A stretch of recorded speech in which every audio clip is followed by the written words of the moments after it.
Hello, Legionnaires, and welcome to episode 246 of RPG Die Gest. I am John Maxley Ushlow.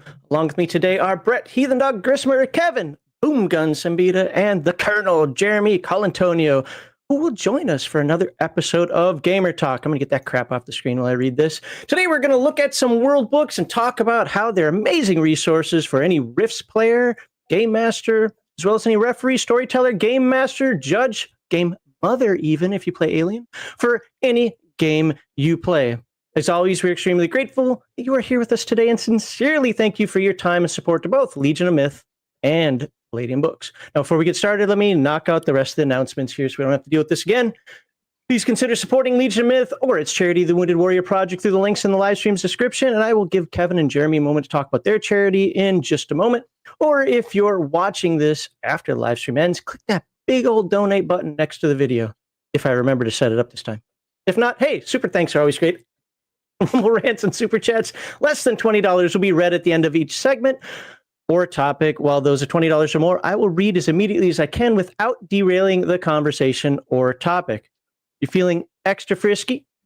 Super chat or rumble rant of $100 or more, I will take a drink in your name and you can force us to answer any tabletop role-playing gaming related question of your choice right then and there. We sincerely thank you very much for your kind donations. Don't forget, we have a giveaway. To give a little something back to those of you who support us, we reach $100 or more in super chats and rumble rants. So it'll be a $100 Palladium Books or drive-through RPG gift card, Hunger Games style, giveaway towards the end of the live stream. And lastly, a special shout out to our new viewers. Hope you enjoy the live stream, share it with your friends, and come back to join us again. Now, with all that out of the way, I can't read that any faster. So what is good today, gentlemen? That opening song is what's good. First off, let's start with that. All right, it was all right. It was all right. Some of the other ones are better. Still, I dug it. Sweet. It was crazy.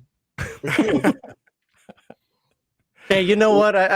Again, just for the record out there, for the folks who either love it or hate it, yep, that was Suno that put that to. Well, I put it together, but I wrote the lyrics for it, and Suno made the music for it, and a couple of iterations, and I was happy. Yep, there it is. So sorry, I couldn't hire a full band. My bad. Yeah, yeah. I mean, this isn't a rom-com. They don't just come around the corner whenever you want. Which is unfortunate because life would be so much better if they would. Well, life would be more entertaining, but everyone would be watching because, dude, this is a rom-com. That guy is gonna get roasted. Watch, and everybody will be watching your worst moment of your life because it's the beginning of the movie, which means you're screwed, right? Yeah. I just want a theme song that follows me wherever I go. We might have one or two. I mean, a good one. Oh, burn. Well, and thank you everybody for Gamer Talk. That's it for today. I hope you all have a great weekend.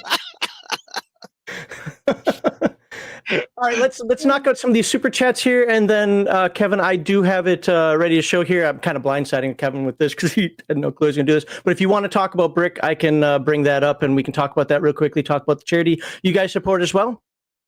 It's up to you. Yeah. Okay. Yeah. Let's. Do you mind hitting those super chats while I get this other part ready here? Okay, we got Poly Robotics saying Jeremy C. Book cover and synopsis. Now, if not KS. Kevin, hire John Schlow. At least then you get a new creative writer that can make a pitiable RPG, at least in the Palladium book style. TMET delivery date approximate, please. Thanks. That's a lot to unpack. That is, but it's good. That's a whole lot of stuff. Jeremy gets thrown under the bus. John Schlow gets brought up. Hey, hire him. As a pity, he sucks. Back in. But at least it'll suck in the right style and format. And then, dude, I ordered this book 18 years ago. Where is it? And at the end, because this makes up for all of the rest. Thanks. Well, please and thanks. Please and thank you. You wrapped that. So the as far as the TMNT stuff, we're expecting to have them start arriving in backers' hands November. So it's coming straight to our fulfillment partners, however long that takes. because that's already in process as of yesterday. We'll have a more official, more detailed update for the actual Kickstarter itself that we'll post. But even then, it's however long it takes to get across the ocean at this point. All right, everybody, you know where there's at least one. Not saying anything more than that, but you know where there's at least one. I'm not saying to do anything about it. We've brought them to Gen Con. We brought them to the Alliance Trade Show. We brought them to GraniteCon. We've been showing them off like crazy. So yeah, and you've only lost 17, so that's pretty good. All right. Yeah, it was funny at Granite State Comic Con. One of our backers. So we've run into a whole bunch of our backers, and we appreciate your support and your understanding and patience. But one of these guys came running up to our booth, shouting, "You better not be selling those before they ship the backers!" And we're like, "Whoa, bro! We only got like total of 6 copies. We're just showing them. And they all say sample on them, by the way. Like, yeah, all of them have a sample sticker. You opened up, it says "Fool you." Like, it's all blank. Okay, actually, we got a couple of those too. We have a couple of those. Because when the first sample came in, we only had the interior pages printed on into 2 foil editions, and then it was funny because I open up the RPG and I'm like, "There's nothing here. It's all blank pages." Because it was just a sample of the cover. Spy Invisible Ink. Spy Invisible Ink. There you go. That's right. You can read it. That's right. You have to read them under ultraviolet. That's right. All right. And CPK, thank you very much. Any canon art of Heathen Dog being a CS NCO of propaganda. No, propaganda. That would be ideal. Propaganda. Yeah. Propaganda. It's not propaganda. It's there. There's bad think and proper think. All right. And you want to be on the right side of this, or you're going to be on the wrong side of a barrel. That's how it works. It's easy. Propaganda in the CS is easy. God. At this point, I love the hate that Heathen Dog gets. I know, I get so much. Oh man, years like this was yesterday. I think I got a message on a video from 2 years ago. It said, "You keep galling Prosec, the God Emperor. Do you not understand?" I'm like, "No, He's like, no. Understand. He said, "Do you not understand? This is not Dune, and this is not Warhammer 40K." Yeah, it's not Warhammer or Dune. I said, "No, I completely understand. It's just that, if I lived as a regular human under the CS protection, I would be thanking my lucky stars. Probably have a shrine to Prosec in my house, which I pay tribute to every morning because I wake up and sleep. Sleep and then wake up, which is normally not a guaranteed thing." Which Prosec? Oh, well, Carl. The second, I guess. Yeah, probably the second. So you're a Carl, not a Joseph supporter. Well, the whole family line is the whole like North Korea thing. Like when you retire, you become a god. So fair enough. Fair enough. You have a giant mug table haterade. And Bane has become a YouTube member. Thank you very much, Bane. So has Michael Jewish. Wait, hold on. Rice Wicks. There we go. Rice Krispies. Squirrel Hermit's been a member for 15 months. Michael and Bane, take note. Yo. Oh, wow. Wow. All right. Oh, that was a good one. Okay, is that all? Is that all the colored that's chat? That's all the super chats and members. Yeah. Excellent. Okay, I got nothing on Rumble and other places. Whew. Okay, well, let's. One more thing we'll do before we start diving into our actual topics for today. Let me put this on the screen. I actually have a little format for today too. Where is it? My God, I have like 9 million tabs. Is that it? Yep, that's it. I don't need audio. It's just a web page. I'm going to put that there, but I'm going to do this. Oh, that's a little small now. That's okay. We're gonna be in this view for most of the day. What? Oh, because we're gonna be showing a lot of stuff. Well, my inferiority is no longer a complex. All right, but this is the charity that you guys support over there. So, I mean, you don't have to read it or whatever, but can you just tell us a little bit quickly about Brick? Sure can. And let me mention, I think the current crowdfunder has stopped because I got a notice that the next one will be this fall, because this is fall. So I'm not sure. So if you go to the link and it's not there, check for it later. So this charity is very unique in that, first of all the money goes to the people in need. Second of all, it's one of those rare opportunities where you really can quite literally save lives. This is a charity that helps children, teens, and families in the Congo, where there's an ongoing war and you've got warlords and rival factions, and children are regularly kidnapped and forced into being child warriors, and it's just crazy. And Brick is building a compound. Well, they've already built a compound. They keep expanding and putting up walls and doing other things to help people. So it offers protection, it offers food, and a big thing is it really offers training to a lot of the people so that they can find jobs. They trade jobs, carpenters and electricians and that kind of stuff. It's near and dear to our heart, not just because Sean's mom and dad are involved in it, but because we actually know we're helping people. We actually know we can see the improvements they're making on the brick compound.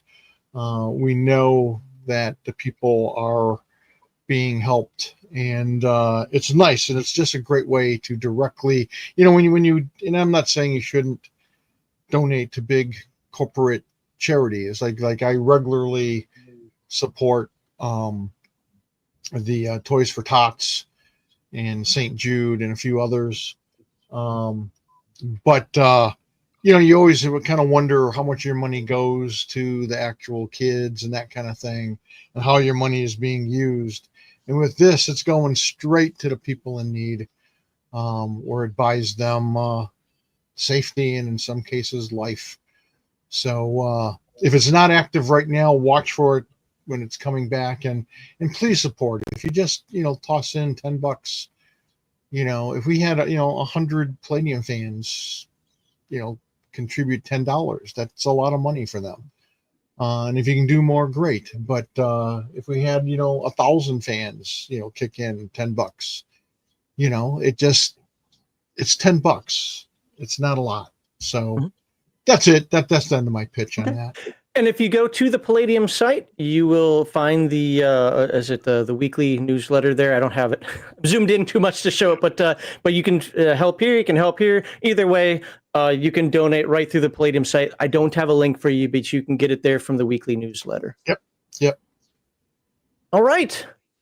Well, today's topic is going to be about world books. Now, let me kind of mention to folks out there what the impetus for this was, and why it turned into kind of a double entendre, so to speak.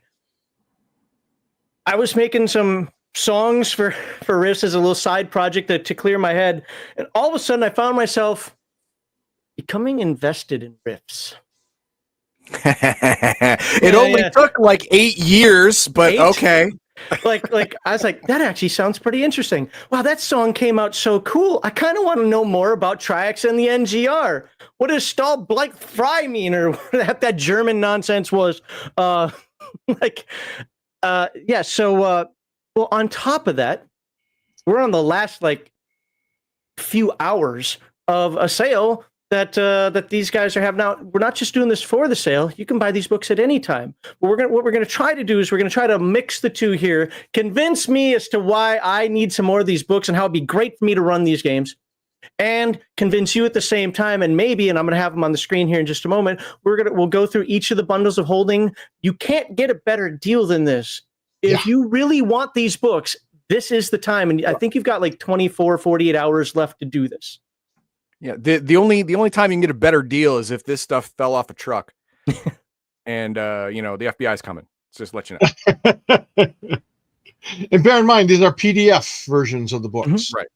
Yeah, but they're I don't know how the bundles of Holden work. They are clearly magic, because to me, I mean, you're getting these bundles, you're getting You're getting books for pennies, digital books for pennies on the dollar, and yet, everyone benefits. Everyone from makes it. money. You guys benefit by the Somehow. savings. We make money. Bundles of holding makes money. I have no idea how this works. It's all magic.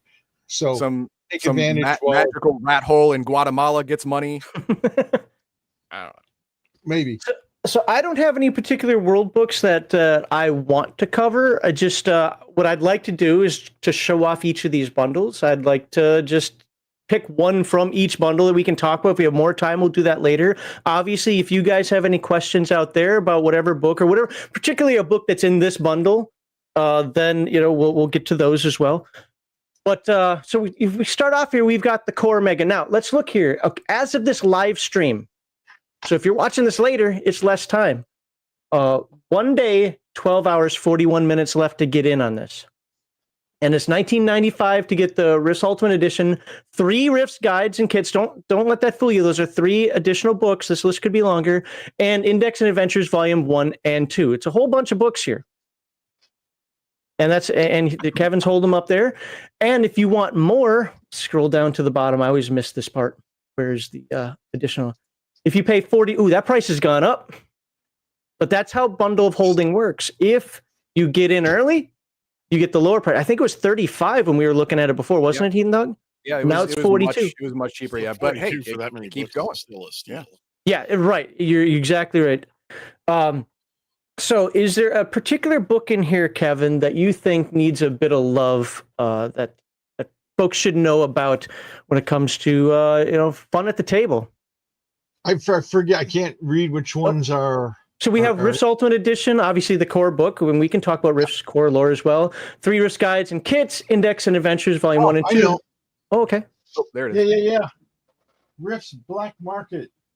Oh, right. Yeah. That is a book I do. I have it in PDF because I have the bundle, but I don't actually have it in physical copy, so this could be good for me. Darn, I don't have the much better, cooler cover version. We just replaced the cover with something more dramatic and painterly. This is a great book because it talks about the black market, how the black market functions. You get the 5 major black market operators. You get black market NPC villains that you can roll up, even some, of course, player characters. And then you get a list of all kinds of black market stuff that's just weapons and vehicles. And, we actually show a bunch of the, we got guns and robots. And one of my favorite, there's a couple of favorite things in here besides the robot animals. Which we touch upon, but it goes into more detail about how robot animals work, and I'm not talking necessarily just horses. I mean, we've got smuggler robot cats, and we've got smuggler robot dogs, and by smuggler I mean they've got hidden compartments where you can slip stuff into them. You can get them fur and stuff where they look just like a normal dog. We got robot horses, even robot dinosaurs. We've got a robot, unicorn. Where is it? Robot unicorn. Come on. But we got a robot Pegasus. Don't make me make the joke I made a couple weeks ago, Heathen Dog. We got robot dinosaurs, which that's not new, but there are Dinobots. Yep, they're Dinobots. Yes! Dinobots, baby. And we got the Iron Mage, which is sort of a magic techno wizardy glitter boy. Yep. There's also the Hawk power armor. There's just all kinds of great stuff. It talks about magic contraband and other contraband. There's some other really cool robots like the Shadow Boy, Glitter Boy, which is pretty sweet. It's the blacked out version, and it costs $50,000 more. Just like a pickup. Different armors.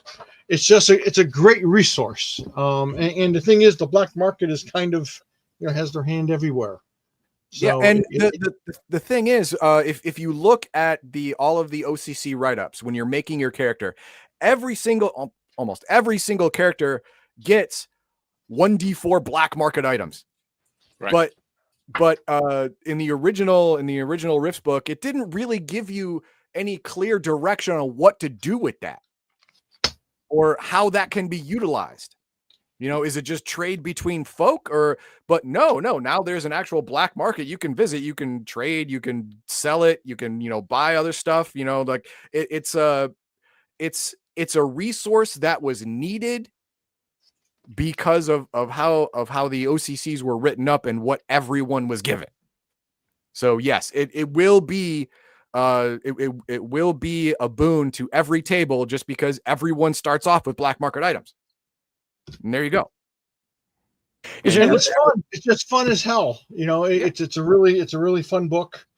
I wrote some of it. Matthew Clements, our ace writer, wrote some of it. Carmen Belair, when he was like super hot writing, wrote bunches of it. It's good stuff. We were all pretty much firing on all cylinders. So beyond the obvious, which is, oh, look, I get some more, shiny things that I can have in my repertoire. What are some cool adventures that you can have kind of based around some of the equipment in that book? Instead of just like, oh, look, it's in my inventory, but we can actually do something beyond that, actually have a story wrapped around this somehow. What are some ideas for that? There's all kinds of stories. Go ahead, Jeremy. Yeah. Yeah. I mean, the black market is a story in and of itself, right? You've got this entire set of independent operators that are pretty much providing what people need. Like in a world with demons and dragons, and you can turn a corner and something bigger than your existence can bite your head off. You need to be able to protect yourself. You need to be able to defend yourself.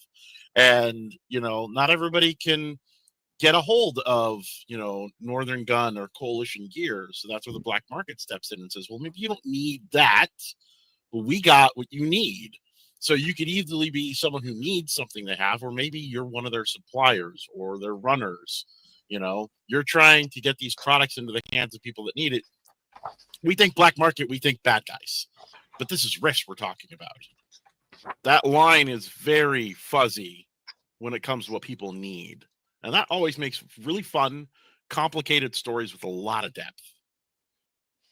Excellent. Well, and like I said, there's a bunch of these new o.c.cs in there, which are just as much villains as or potential antagonists as anything else. So maybe something got stolen, and you got to track it down, or maybe a expediter or black market enforcer or con artist or thief, caseman. Maybe you've had a run-in with one of them, or maybe they hire you to acquire something for them.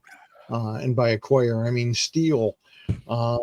Maybe you want them to acquire something. We have an information broker. They can provide information on all kinds of stuff. The Coalition, the Federation of Magic, depending, and that can lead to all kinds of different adventures. Maybe trying to get a Shadow Boy or some of these other weapons because you need it to fight vampires or whatever, and you have to go through the black market. And come on, it's shady. It's basically organized crime. So just even dealing with those guys coming in and saying, hey, I want to acquire this or that, can lead to all kinds of issues. And then, let alone if the Coalition finds you with black market items, like maybe some of their armor or equipment can get you into a world of trouble. So, there's just a ton of different potential stories. No. All you got to do is get yourself a stamp that says CS approved, stamp it on the thing, and you're fine. And never use the term steal. You're strategically transporting equipment to alternate locations. Yes. I mean, personally, in my own games, I always use the traveling shows as a cover for the black market. It's funny. We just covered that from one of the rifters. Yeah. It's actually Oh, one did of my you? favorite articles written for the Rifters because it brought so much life, that whole media and entertainment thing. When I picture Rifts, I picture either desolation or a despotic city behind a wall. Those are really the only two things that come to mind. Even if we're talking dinosaur swamp, okay, it's desolation with trees and dinosaurs, whatever. But that really helped to bring the world alive more, and the more and more things that bring the Rifts world to life, while still reminding you that there are areas of desolation and it is dangerous.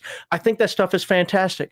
As far as those o.c.cs goes, how could you incorporate some of those o.c.cs into either our existing party, or just having an existing party created from those o.c.cs from that book? Because you did a good job of explaining that, hey, these are NPCs, et cetera, et cetera. But how can you turn them into fun PCs that aren't overshadowed by the core Now, OCCs? before you answer, to be fair, not all NPC OCCs can or should be player OCCs, and we all understand that, or we all should.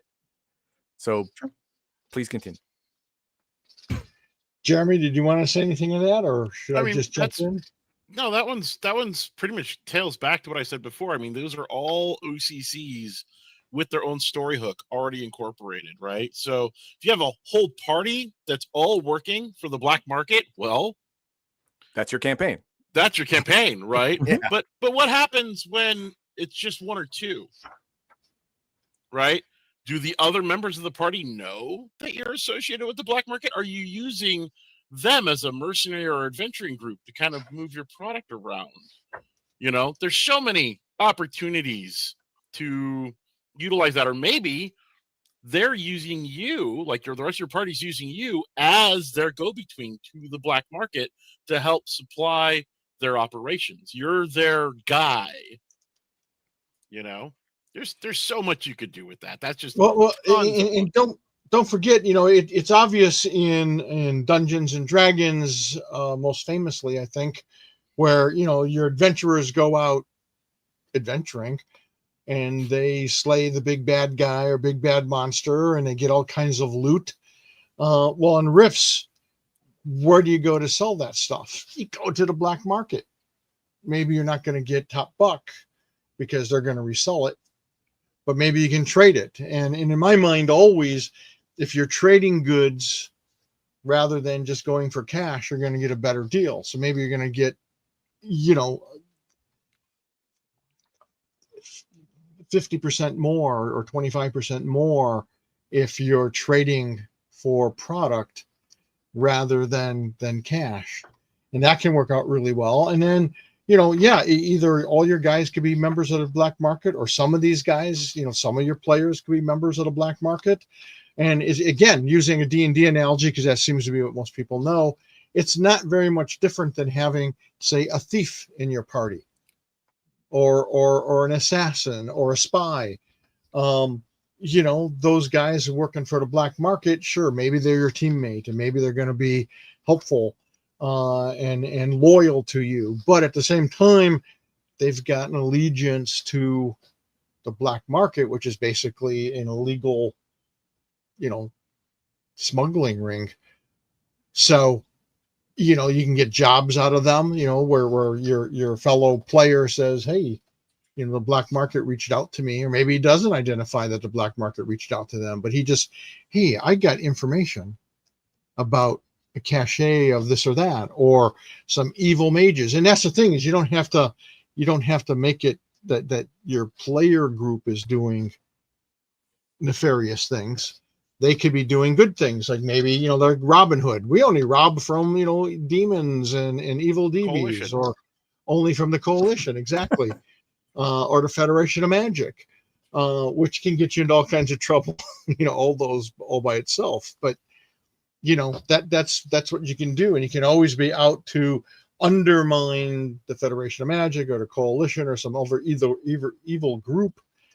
But you're very self-serving, because you're going to steal these things that the black market is looking for. What's fun about that concept is I use something using Dungeons and Dragons. I use something similar in running a version of Dragonlance where you're not going to be heroes of the Lance. You're not going to be this. But while that war is going on, you're doing things that unbeknownst to everybody else was helping them. So you steal that was a Shadow Boy armor or whatever. All of a sudden now that organization didn't have it. And this is what allowed we'll say the siege on Tolkeen to actually work better, because some of the defenses weren't there because you found a way to heist them or sabotage them. One of the things that I've discovered in one doing those songs, two kind of covering the Rifters a little bit more as he's been covering AD&D, is so many people see Rifts, and this is my take. I know people out there are going to be like, no, I don't do that. Well, this is my take because this is what I'm seeing in the comments, as just a combat game. Oh no. And that's frustrating for me because while I like combat, I see so much more beyond that. I'm not exactly sure how to run all of it, but I see so much more beyond that. And this black market concept could be a saboteur game, a heist game. We're talking investigation and a little bit of subtlety in there, where maybe you don't want flashy abilities. And if Heathen Dog knows what I'm talking about here, but if we have time later, I want to bring up that psychic question towards the end of the stream if we have time. But there's so many possibilities out there for how you can play this. You don't have to be the hero, especially at low level, saving the universe. You help the guys inadvertently or willingly, whatever, while they were saving the universe. Universe saving time will come for you. Another thing, a hole in the ceiling is going to pop open at some point, and you'll be there for it. No, you're absolutely right. And I mean, a great example is, if you're going with like the Siege on Tolkeen, which is one of the part of other bundles, I don't mean to be jumping ahead, but as a member of the black market, if maybe your team is smuggling in supplies to help support Tolkeen, or maybe you're smuggling out people, refugees, to save their lives, to join. Maybe you're working with Cyber Knights, because Cyber Knights are part of the thing that are, part of the group that's trying to save the refugees and trying to save people who are caught up in this war. There's all kinds of applications of things. I love spy stories. I love smuggling stories. I love all kinds of stories. So that's what Rifts is set up, is so that you can play any kind of story. And I think part of it too is where your head may be at and your age even. I got a beautiful letter from a player once during the Christmas surprise package. It was one of his comments, and he was like, it's really weird. When I was young, I loved Rifts because it was a power game. I was a power gamer, and we had a legion of glitter boys, and we just blew the snot out of everything. And he goes, and we played that way for years. And I love it. And he's like, but now I'm 40, and you know what I'm playing? I'm playing a rogue scholar, and my buddies are playing all these other subtler character classes. And he goes, we're having even more fun than we were blowing up everything. Mm-hmm. And that's the thing. It's kind of where your head's at and where you want to go. The beauty of Rifts is that you can pretty much play anything. And I don't mean like, oh, we can play, this from this book and that, and we can play all these super powerful things. You can.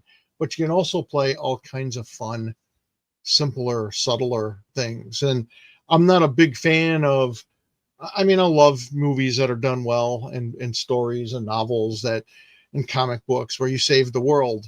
But a lot of times, much like the earlier episodes of, I should say the original episodes of Star Wars, is you have this big intergalactic battle as a backdrop. Mm-hmm. But our story zooms in and focuses on this little freaking farm boy on Tatooine and what his hero's journey is going to be. And that's great. You have this big tapestry, and maybe at some point that farm boy becomes a big part of the bigger story. But, like when they destroyed the Death Star. And even that wasn't saving the universe. It was saving a planet or several planets and stopping this big bad thing. But, he didn't save the universe. The war still went on, yep. Yeah. So that's what role-playing is. You're playing these sequential stories of your hero's journey, going through these various things and how they help people and how they grow and how they hopefully are righting wrongs and, often for profit, but That's one of the things that I think Palladium does well. Don't get me wrong. I'm a fan of old school Dungeons and Dragons. I like the fact that my wizard has 2 hit points and can be killed by a house cat. I mean that because it makes you think. I don't want to say tactically. It makes you think smarter. Do I really want to get in this fight? But as you power up, as you level up, you gain more power. It's a 0 to hero concept. But I think that because Palladium front loads so much of the characters, that it actually handles that better. So you could start off absolutely doing the epic, but why? Like to me, it's like, why? Once you've saved the universe, what's next? Start with rescuing the kittens from the tree. Start with killing the rats in the basement. then move on and on and on. Let it get bigger and bigger as the campaign goes on. And I think Palladium facilitates that in all its games. But we're talking about Rifts here for this, with the fact that you are front loaded, but you're still not creme de la creme. There's always a supernatural monster that's stronger than you or your entire team. There's always another team out there that, while you could hurt them, they're going to have more skills. They're going to have better roles.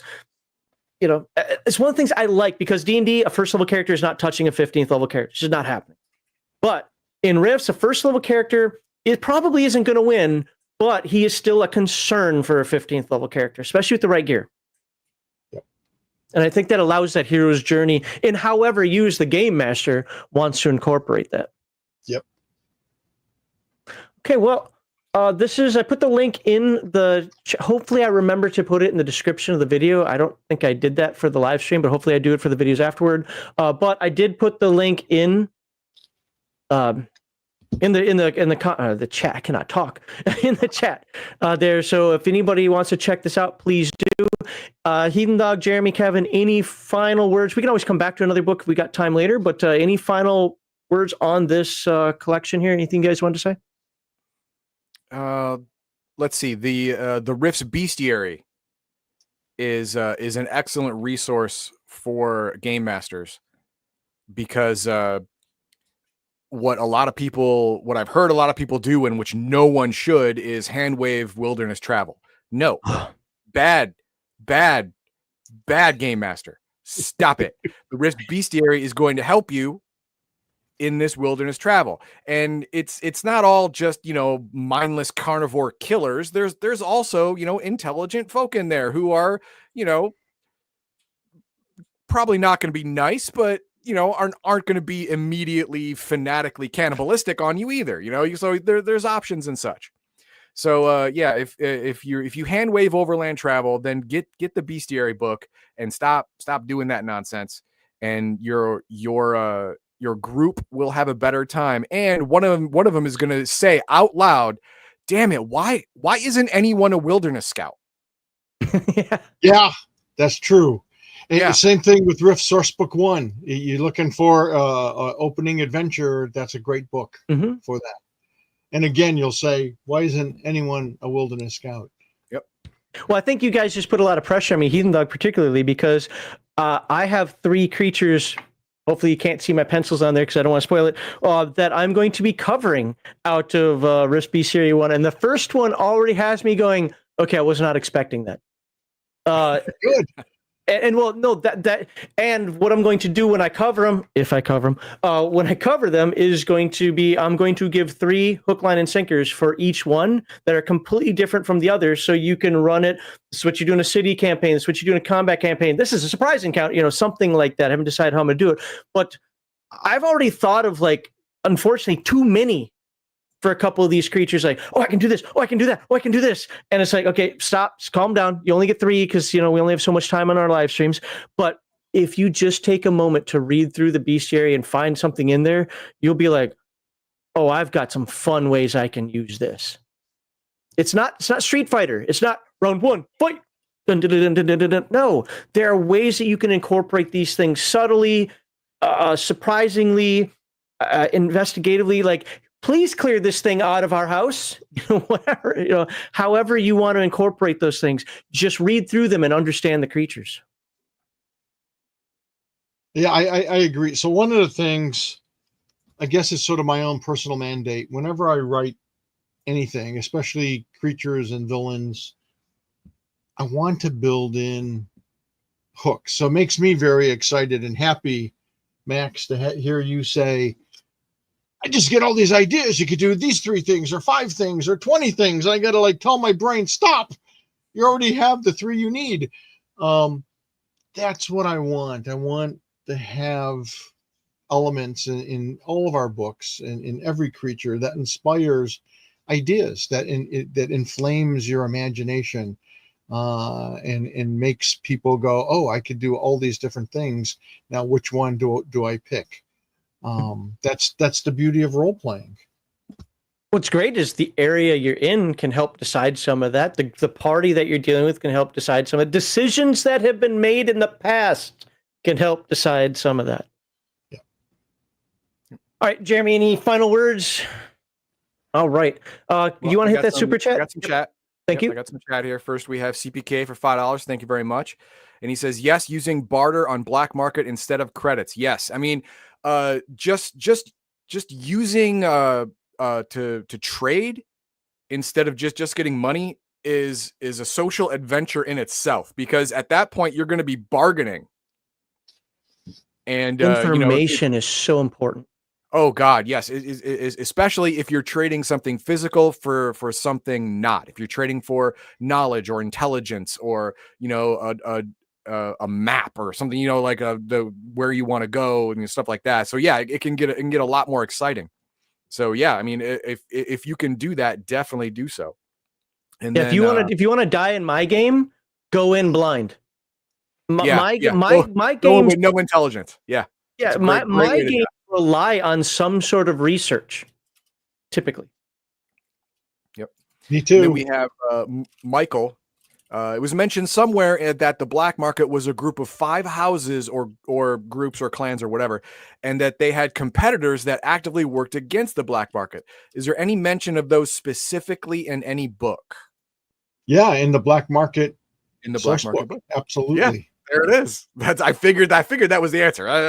But it was a good question, so I figured it was the answer. Yeah, no, great question. Yep, and it's all covered in there, all 5 houses. Excellent. And the last one is don't mess with the E4s. E4 Mafia. E4 Mafia. Normally that's an army thing, but it's an Air Force thing too. It's I know. I was part of it. Now, this is the reason I say this, because if you're playing a campaign that you are part of a military or paramilitary organization, this is an excellent way to get a character in the black market, but not beholden to the black market. Because for those of you who don't know, an E4 in enlisted rank 4 in all the branches is at the same time the most experienced of the non-NCOs, but the least amount of actual responsibility. So you have a bunch of people who know their job, who know it very well, but who are beholden to no one below them. So these people are very dangerous. They're knowledgeable and have no repercussions. Maybe that's where the Navy was right. Their E4s are NCOs. There you go. So what happens is if there's an inspection coming up or the commander's coming in to look at stuff and you're missing some equipment, you can go to other E4s and say, hey, I need to acquire a tire. I need to acquire a Humvee door. And you can trade with other E4s in other places to get what you need without having to tactically acquire it, which is called stealing. But you can trade favors and stuff, and they are experts at not getting caught. Requisitioning. Yes, they'll just keep moving stuff around. Alternate locations. Yes, they're experts at moving stuff around, juggling things, keeping them in the air. So whenever inspections come around, whatever you don't have, you can trade to something to other people, and then later on when the inspection comes to them, you trade again. So it's a giant shell game, and there is no officer that's going to find the bean. Right? It's not going to happen. The inspector can only be in one place at one time. Exactly. Everywhere. Yes. Yes. Inspectors in one place, the mafia is everywhere. Exactly. All right. Any more chat? And that is all that I starred. Okay. No, that's fine. We'll move on to the next topic. Well, not topic, but the next. Riffs Worlds 1. All right. So once again, Kevin, Jeremy, go ahead, pick any book that you want to talk about, and I've got a couple of questions for them. Except the Vampire Kingdoms. Well, now you know what they're gonna pick. See, you shouldn't have said that. No, we're good. We're good. You know, he's gonna pick New West. I was gonna pick Federation of Magic. Oh, Okay, please. fair. Yes. So Fair. that is literally the song that broke me. That is the song that broke me because I cannot wrap around my head, and I had the entire Discord basically yelling at me. There are no good guys in Rifts. Like, I was like, okay, Tolkien's been taken over. The Coalition are, the fascistic, whatever, bad guys. Federation of Magic has to be the good guys then, right? So yeah, mind you, and here's the hilarious part. I was like, well, I don't have the book, so I don't know. I have the book right behind me. I just didn't know. But I was like, so when everything kept coming out like it's in this dark evil, I'm like, this can't be right. Just because it's magic doesn't make it evil. And people are like, no, you don't understand, douche nozzle. This place is horrible.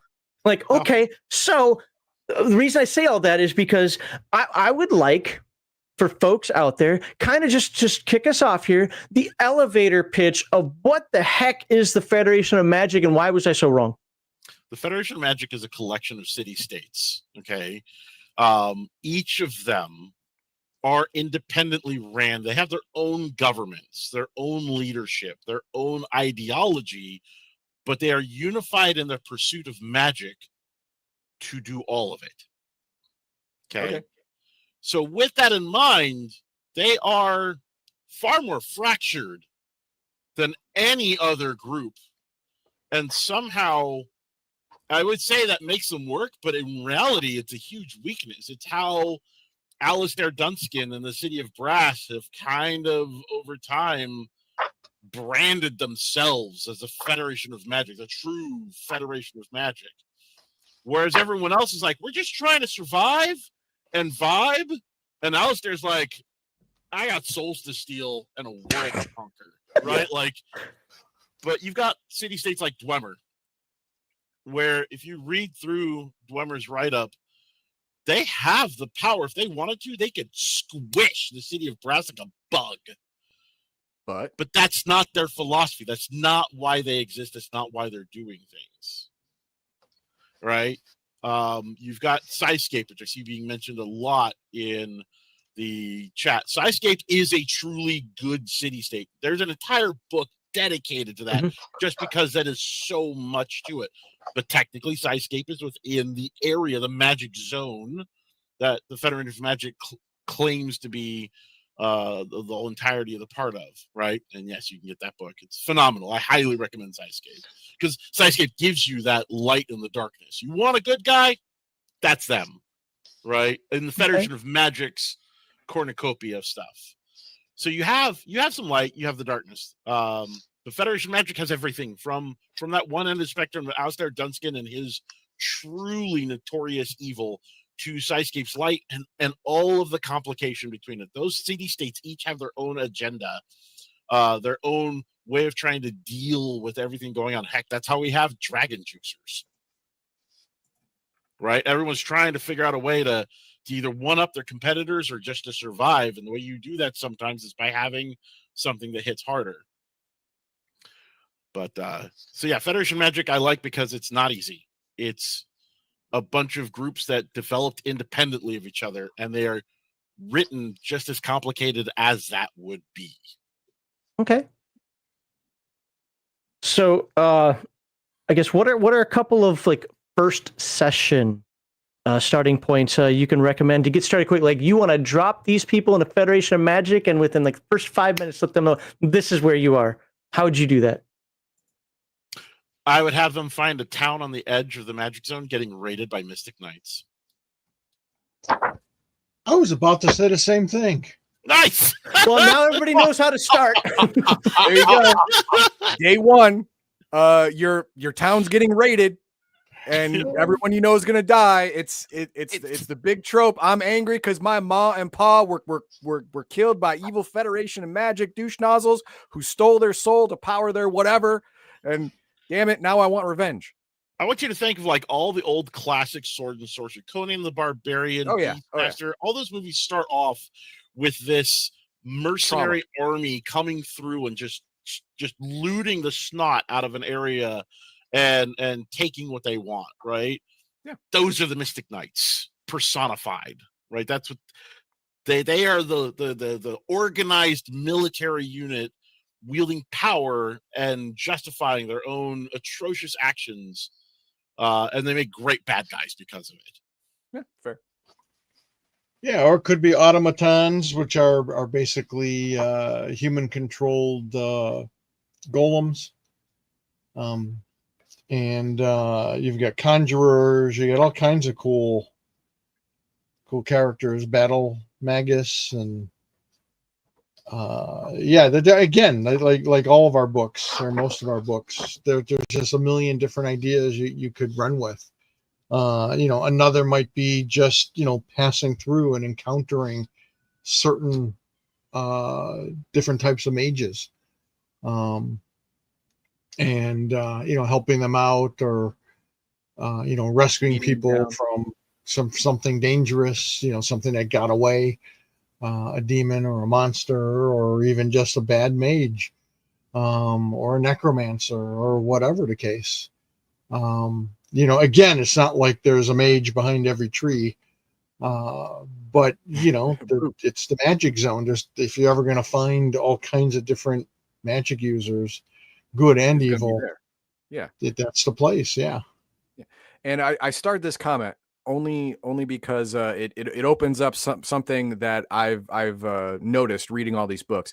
The Federation of Magic was fine until the alien intelligence took over leadership. Not that anyone knows, but that's common in Rifts. Every organization starts off almost objectively good. Or at least thinking it's righteous. Federation of Magic, Tolkeen, the CS, the NGR, fair enough. Yeah, the NGR too. They start off objectively good or okay. Like, all right, I understand what they're doing. I understand where they're coming from. And then it all goes rotten. You know why? Because Rifts is made to kick humans in the ding ding, and you can't have nice things. You cannot have nice things on Rifts Earth. You can't, because there's DBs. All right. And they are going to infiltrate or flat out destroy your nice time. And the coalition used to be Nema. Nema was objectively good, became bad. Why? DBs. The DBs, definitely 100%. Stop it. And then the Federation of Magic. It was just a whole bunch of magic users getting together, and like we want to expand our knowledge and our craft and a little bit of protection so we can actually do that in a safe environment. Sounds great. What happened? DBs went rotten. Alien intelligence, dragons, they all come around and wreck humans' good time. That's what they do. It's just common all over Rifts. If you have a good thing, I hope you die before it becomes the bad guy. That's not entirely true. That's a gross exaggeration. And I would say that the coalition had a lot to do with the Federation of Magic going bad. Their extreme views. It's like two extreme views opposed, diametrically opposed to each other. And we see how that goes in the world. And again, there's always real world impetus for that as well. Like there's historical context for that. So it does make sense. Absolutely. So let's flip this, because I do want to ask about some things that are in the book. Before we do that, let's stay ephemeral for just a moment. Ephemeral. How are you supposed to say that word? What's that? Ephemeral. All right, ephemeral. So now we're not going to just parachute somebody in and say, "Welcome to Federation of Magic. Have a nice day." Now we want to be a little more subtle about it. We want to slow roll it a little bit. How could you slow roll leaning the group over to the Federation of Magic over the course of time? Hints, tricks, little subtleties that you could do to say their influence or tendrils are here. Well, you could use the black market. Okay, there we go. Yeah. Right. Like, it depends on the group's objectives, morals, and what they're doing. But there's a lot of Techno Wizard gear on the black market, and a lot of it's being manufactured in places like Stormspire and stuff like that. And they want to get their goods in the hands of others. They're not looking to just sell to themselves. So the black market is moving that stuff around, and maybe the players get swept up in that because it's very profitable. And suddenly they find themselves involved in the inner city-state politics of the Federation of Magic. Hey, unless you're the that. coalition or Free Quebec, you know, much like a D&D campaign, you probably want some kind of mage in your group. So that's a good way to introduce magic, and especially if the player is a good alignment, then you get to see magic being used for good and protecting people, and you can encounter, you know, good mages as well as evil mages. And outside the Federation of Magic, that's a good way to introduce magic to the group, whether it's a dragon hatchling or a leyline walker or a mystic. Those are all great characters to have in your group, or cool NPCs to encounter along the way. Absolutely, because you know magic isn't always bad, and I just want to interject, since it's part of this bundle. And since Heathen Dog kind of went on a rant, this is how you can really find out about DBs in the world. Right. Yep. Riff's DBs.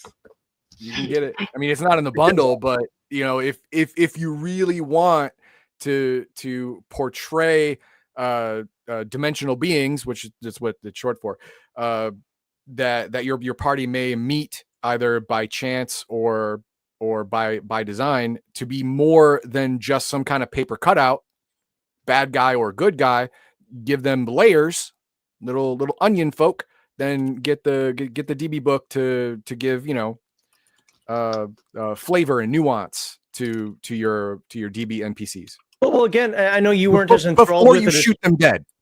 I know you weren't as enthralled with it as I was, so to speak, but that's why I liked the Rifter 26 when it went into the mutations. I didn't care about the animal mutations from Heroes Unlimited or TMNT, because we already knew that those existed, and you could use a conversion book for that. But the fact that Rifts talks about just subtle mutations, you know, in the real world, we got people with 6 fingers and odd-colored eyes and so forth. They're rare, but they exist. Well, in this world where there's even more of that, it was fun to see that little table, like, hey, somebody's got yellow, like literally yellow hair and red eyes and, you know, some feathers for eyebrows or something. It's just a mutation. And I like seeing more of that. And so books like DBs of North America, or just, I know where I was going with it, but I don't want to talk for an hour. The idea of bringing that into the game and just making it part of the world, to some degree, enriches the world. Where, okay, human, not human, game over. Well, human, what are you? Well, I'm human. Hey, I'm not sure. You don't really look so human. You know, it starts to ask questions. Well, and I see, you know, in my mind, most towns and villages outside the coalition, at least the heavily coalition influenced areas, are very much a mix of all kinds of DBs with humans, and you know, they're out there. I mean, they're just trying to survive like anyone else. I mean, of course, some are more warlike or villainous, but generally speaking, most DPs are, you know, just like us, except they just don't look like us. Fair enough. They're just secretly evil. They're just waiting for you to turn your back, figuratively and metaphorically, and in actuality. I know. Look at these guys. How can you trust them? You can't trust something that looks like that. Come on, that's a giant Megazord lizard. I don't know. It's crazy. What if he gives good hugs? He does give good hugs. Yeah, and a back massage. You're never going to have another hug after one from him. I'll guarantee you that. So one other thing I'd like to kind of talk about. So as far as the book goes, again, most of these books come with o.c.cs and equipment, and this one I'm guessing would come with spells. I should probably grab it. It's behind me. And technical devices. Yep. Perfect. What are some fun things fun new things in this book that players can bring into the party and have some fun with? And folks, the reason why I'm asking the question, we're only talking about one book, is this is true of all these books. This is just an example from one. Think of all the hundreds, if not thousands, of things you can get from this bundle. Yeah, no, absolutely. So, Jeremy mentioned techno wizardry. We've got techno wizard vehicles and weapons. Those are always a lot of fun. We have, I mentioned the automatons earlier. Those are like the equivalent of big magic robots. So instead of having a Northern Gun power armor or giant robot, you could be piloting an automaton, or have someone in your group who can pilot one of those.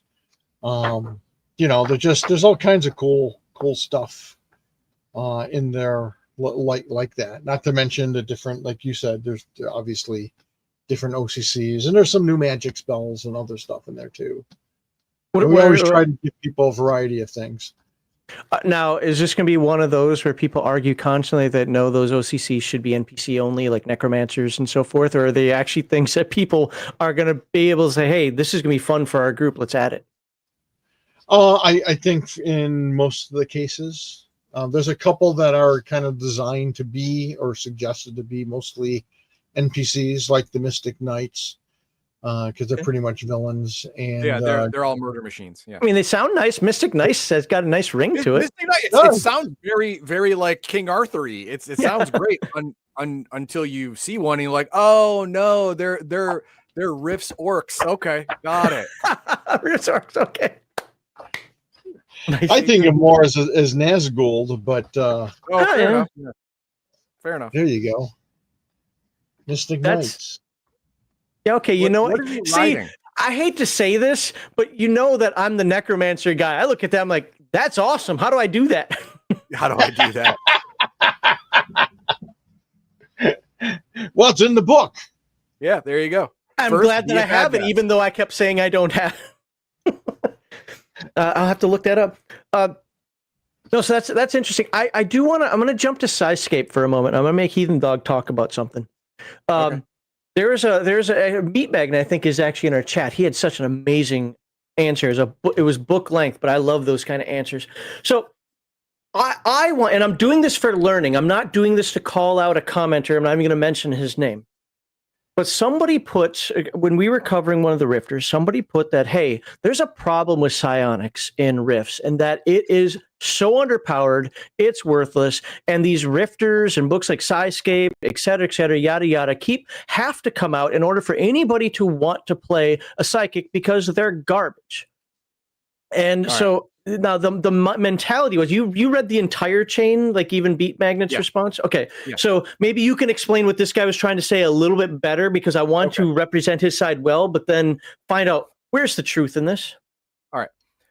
The poster of that comment had posited the idea that Psionics was too weak to matter in Palladium in general, Rifts in particular. The reason being is because magic and technology is so much better in every way. Now, I responded with magic, psionics, and technology, while they can, sometimes emulate each other, are made for different purposes. Magic is real flashy, real strong, but not secret, and real heavy on resources, being PPE. Real quickly, my take on that is that secrecy is immensely powerful in and of itself. And that's what I went with. Psionics, well, for the most part, for like 9 times out of 10, is not as powerful as magic.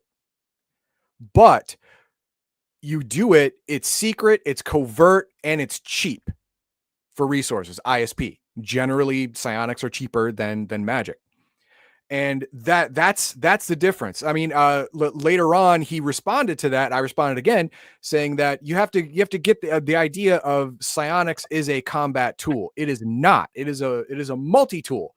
It is very versatile. it is made to work in many situations. And combat is not the main one. I'm sorry. I mean, unless you want to be a mind melter, which is why mind melters are so feared, why master psychics are so feared, because they have powers that approach magical damage and yet still maintain complete covert status. Yep. Like a mind melter barely has to look around the room and he can kill 5 people, whereas a mage has to throw his hands around, say goobly gobbly gook, and like glow for a second, and then boom, 5 people die. Well, everyone's gonna know who did it. Joe, why'd you kill those people? Wouldn't me, dude. You were holding your hands around, you were gesticulating like a madman. You were saving bibbly bobbly boo, and then 5 people died, dude. You did it. Whereas the psychic is sitting there in the truck, just pretending he's sleeping. Sitting there in a corner, just looked at you funny, and then you dropped dead of a heart attack. Oh my God, Billy Bob dropped dead. Oh, he shouldn't have had so much bacon. No one knows. No one knows. And covert stuff, hiding, sneaking, all that stuff. Psionics is just better than magic. Yeah, Beat Magnet had such a good reply too. Magic can do the job, but psionics does it more efficiently. You don't have to take over someone's mind to sneak past a guard. You Jedi mind trick noise. He looks, you sneak by, boom, done. You spent 2 ISP. A mage can do the same thing by spending 40 PPE. Okay, who did it better? Well, in the long run, I'm going to say the psionic did it better.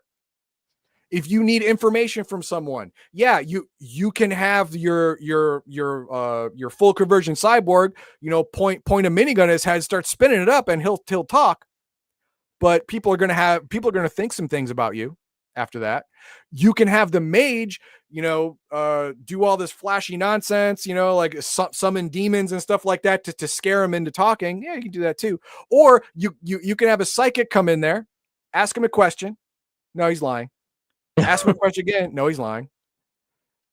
And then and if he's a master psychic, do a little evil eye on him, cause him pain. Oh no! Oh, it hurts so bad. No one sees anything. He just starts crying like a little girl. He starts crying. I'll tell you everything. And then he spills it and tells you everything he knows. But to the observer, you just talked to him smiling. He started crying, and then told you everything he knows. What's more efficient? The psionic with all that lie stuff is like 2-4 ISP, and then the evil eye is what, like 10 maybe. Yep. And that's it. Well, let's hit the other pillar as well, the technology one. My argument for technology was the fact that you don't always have it with you. You have to make it. You have to wear it. You're still noticeable in some fashion, form or fashion. Whether it's armor, mega damage armor isn't something that just looks like, the shirt right here, Yeah. And it can be taken away from you. Let me remove your helmet. Guess what? You no longer have mega damage protection on your noodle. So technology isn't like the poster was supposing that there's 3 pillars of power in Rifts: magic, psionics, and technology. I don't agree with that premise. Technology is not a pillar of anything. Technology is playing catch up in this new world to magic and psionics. It is not a pillar. It is not a main thing. It is a supplement. Mages and psionicists require technology to be safe and useful in every situation. Just magic and just psionics alone, you're going to have gaps in your abilities or your protection or whatever. Technology covers the holes in pretty much everything. So the final thing that I just, because it was the point this guy made, is he said that by power and by range and apparently by ISP cost. See, he said something in there. I'm not as versed in this. ISP doesn't come back as quickly or something. He said those 3 things make the psychic, just objectively, according to him, worse than any mage, and there's no reason to ever have a psychic without using things like the rifters that come up and fill those holes that need to be filled. And of course, what we were talking about, Psyscape, which opens up a whole bunch of new o.c.cs that have very specialized psychics that are very powerful in combat. And I think that is the poster's problem. He's only thinking of these things, technology, magic, Boom, and boom. psionics, through the scope of combat, which is wrong. Absolutely wrong. Someone like him also would say city rats are useless. Yep. Wilderness scout, who needs them? I'll just Vagabond. kill everything in the woods, right? You know, does a bear shit in the woods? I don't know, because they're all dead. I killed them all with my boom gun. No, that's not the way to do it. All right. So that's not the way. So psionics is if you have a psionic in your party, you have a guy who can massage situations. Not overtly, you know, like bulldoze over crap, you know, but get by, you know, that he can be your face man, you know, or he can emulate the goings on of a city rat, or, you know, stuff like that, to a limited degree, obviously, but still a little bit. He's your jack of all trades, because psionics is that. It is a Leatherman. It is a multi-tool. You can do a whole lot. Not as great as someone who specializes in it, but you can do a whole lot of stuff. And it's useful all the time, except for in combat. But even then, as long as your psionic plays it smart, he can be a very good support tool in any combat. Very good support tool. And if you in close combat. Oh, easy. Yeah. I mean, You know, when you're a level combat, higher yeah. and your masters, But yeah, close combat, urban combat, he's a deadly mother. If he can see your eyes, you're in trouble. He's got something to do to you that is going to make your day suck. Now, is it going to overtly kill you, or scanners like pop your head like a balloon? No. But it's going to do something that's going to get you killed by something else. If you suddenly can't walk and you're in the middle of combat, your life expectancy is shot down quite a bit. You know, or if you're suddenly blind in combat, guess what? Same thing. You know, he didn't overtly kill you, but he damn well got you killed.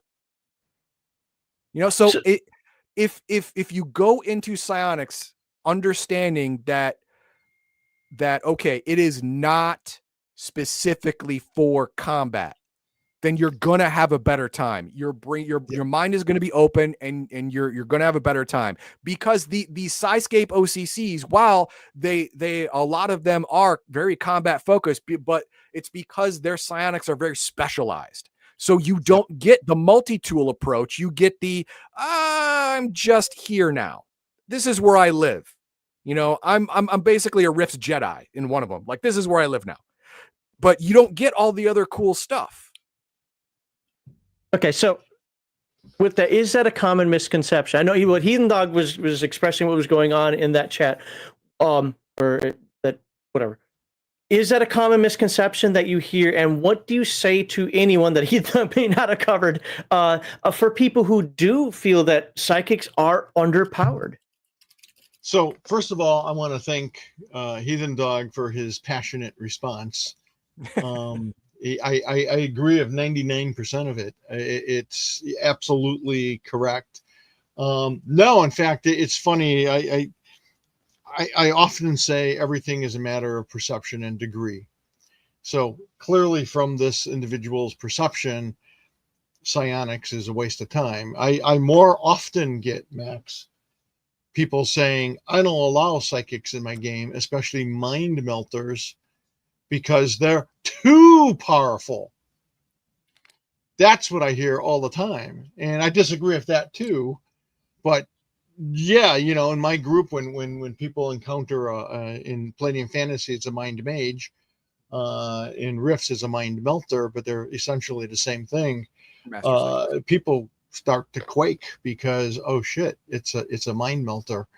And who knows what this guy can do to me, especially within close range. And exactly what Heathen Dog was saying, these guys are exceptional. And what you were saying too, Max, they're exceptional in close combat. They're exceptional in almost every situation, because you can pat these guys down. You can strip them naked to make sure they don't have a weapon or a magic item on them.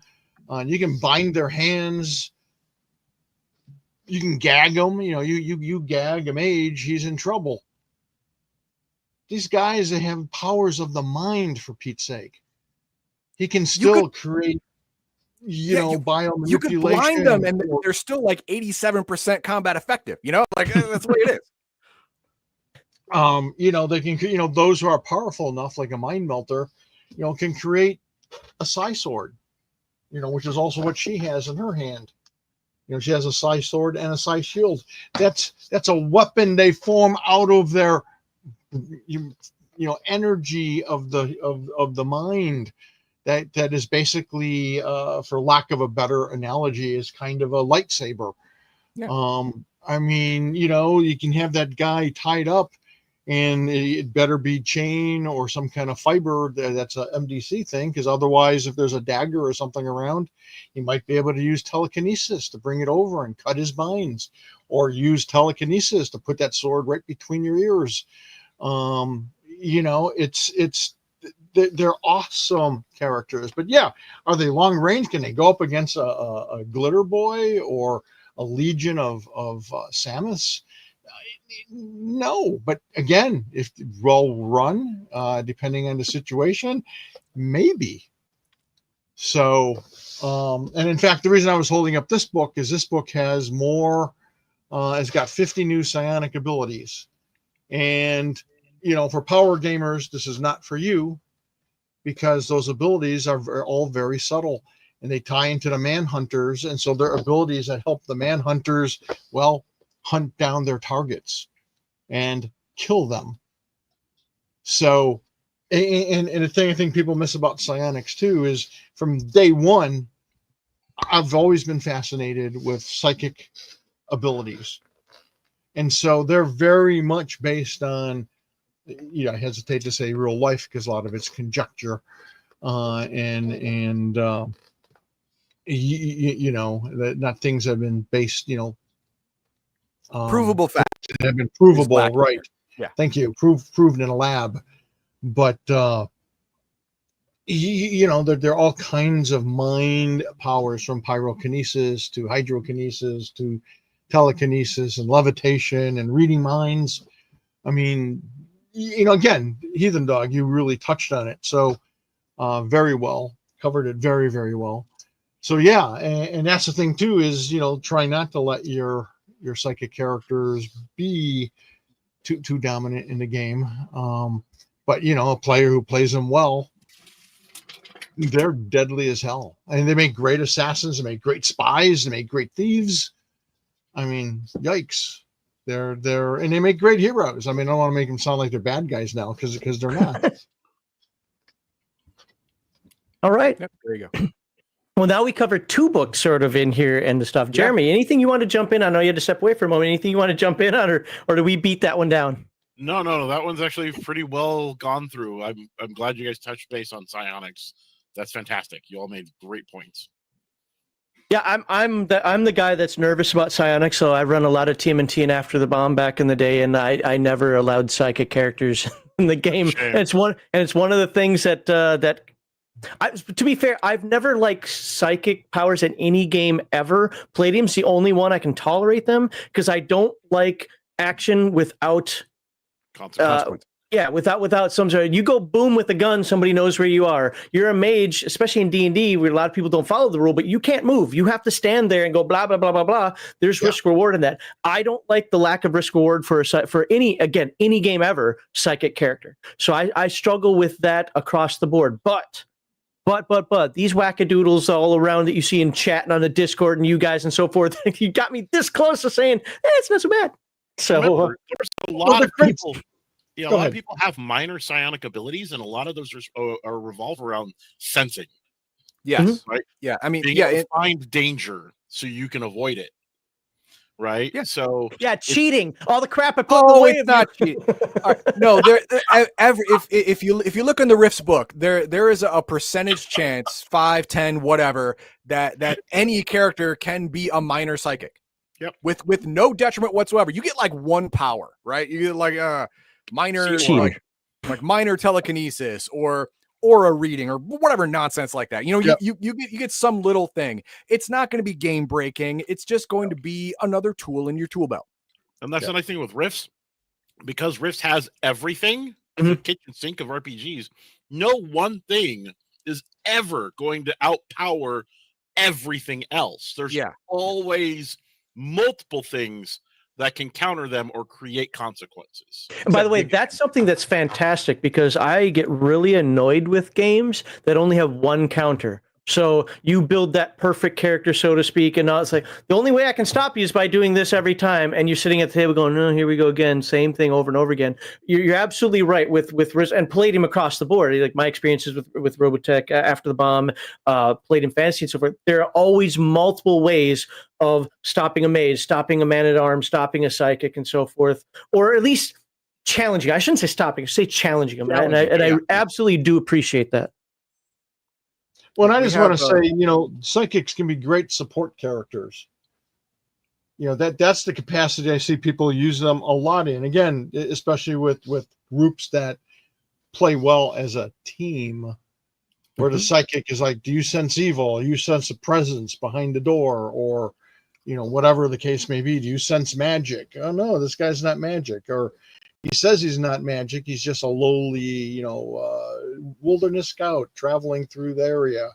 But I see his aura, and holy crap, man, he's at least 8th level, and he glows with magic that I can see as a psychic. You know, but now how do I convey that information without going, liar, liar, pants on fire?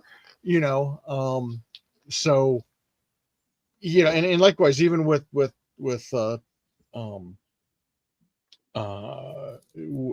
ability to use telepathy, it's also very limited. So you can't like necessarily burn out someone's brain, but I can, you know, if I'm a psychic, I can now tell your character, Heathen Dog, oh yeah, you know, this guy, he says he's just a wilderness scout, but he's much more, and I sense magic, so be careful. It's a great thing to add like suspense and extra information and support to the rest of the group. Okay. Yeah.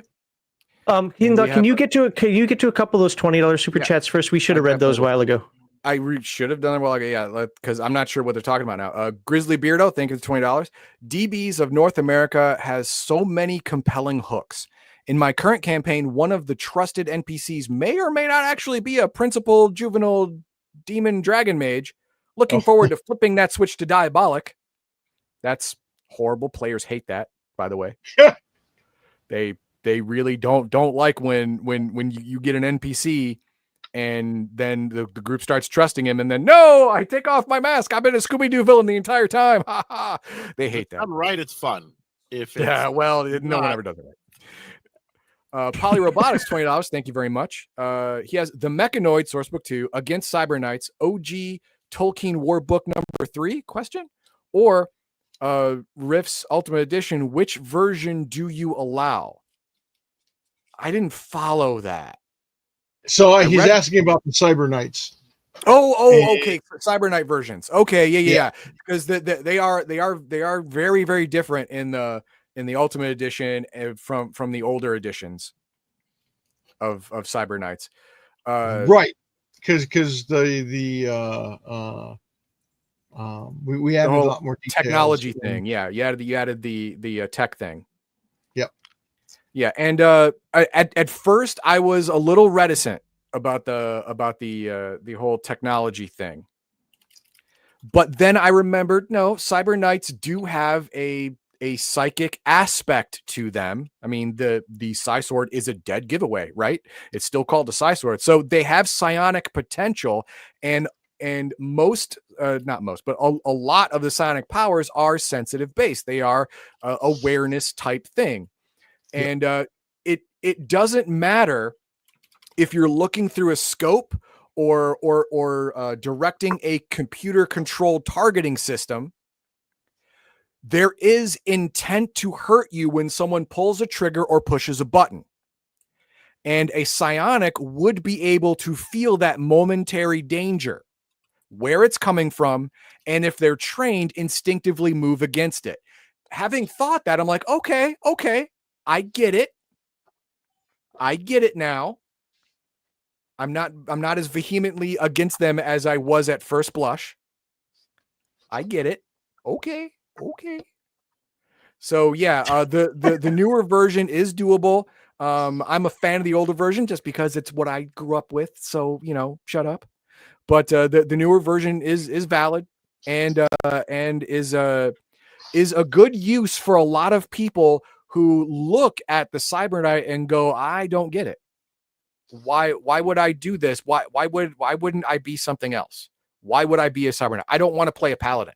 Why wouldn't I? I'm sorry. I don't want to play a weak version of a Paladin. Why wouldn't I be something else? Well, this gives those people a hook into being a Cyber Knight because you got this.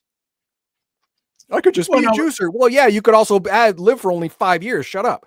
No, this gives you an extra incentive that is not overpowered to actually visit being a Cyber Knight and trying it on for size.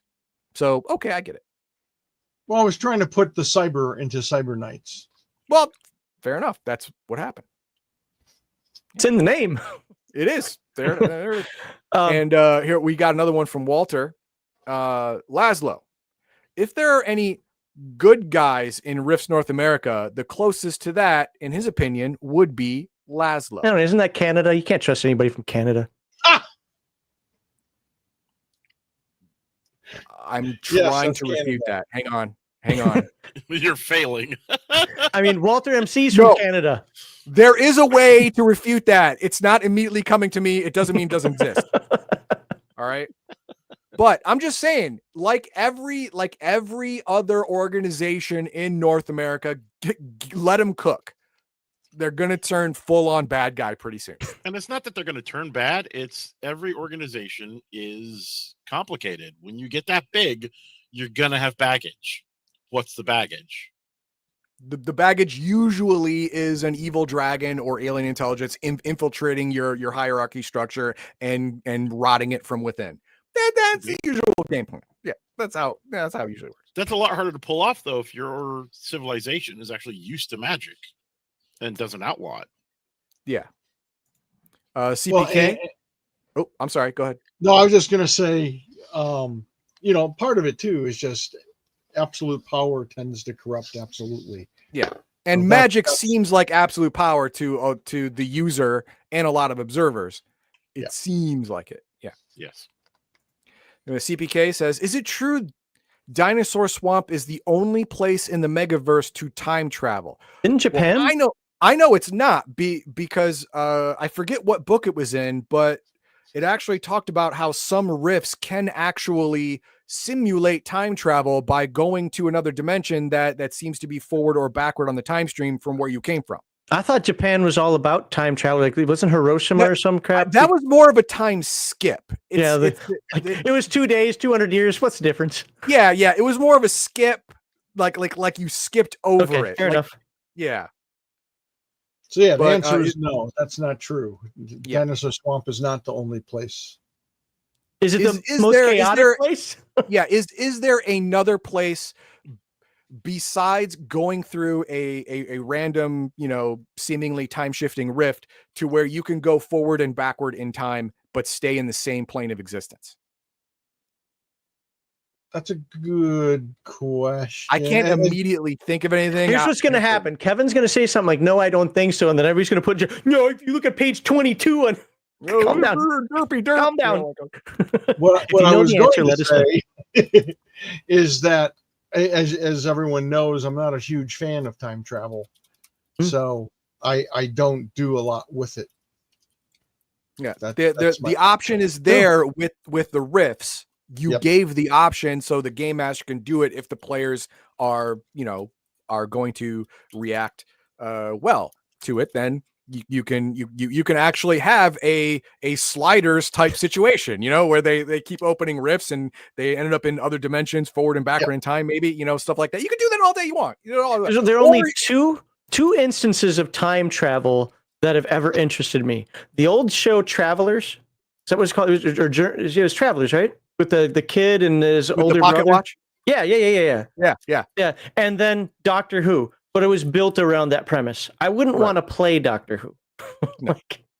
No. Sorry, it's TMNT.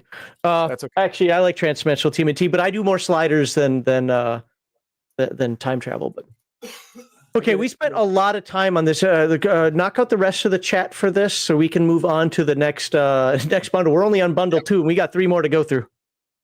Let's Okay, rock. we have one more here. EHOT. What can counter? What? Okay, what can counter a mechanoid factory ship? On Earth? SDF-1? The SDF-2? On The Rift's SDF-3? Earth?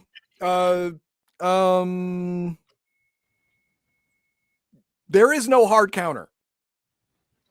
Rift's Earth does not have a hard counter to a mechanoid factory ship.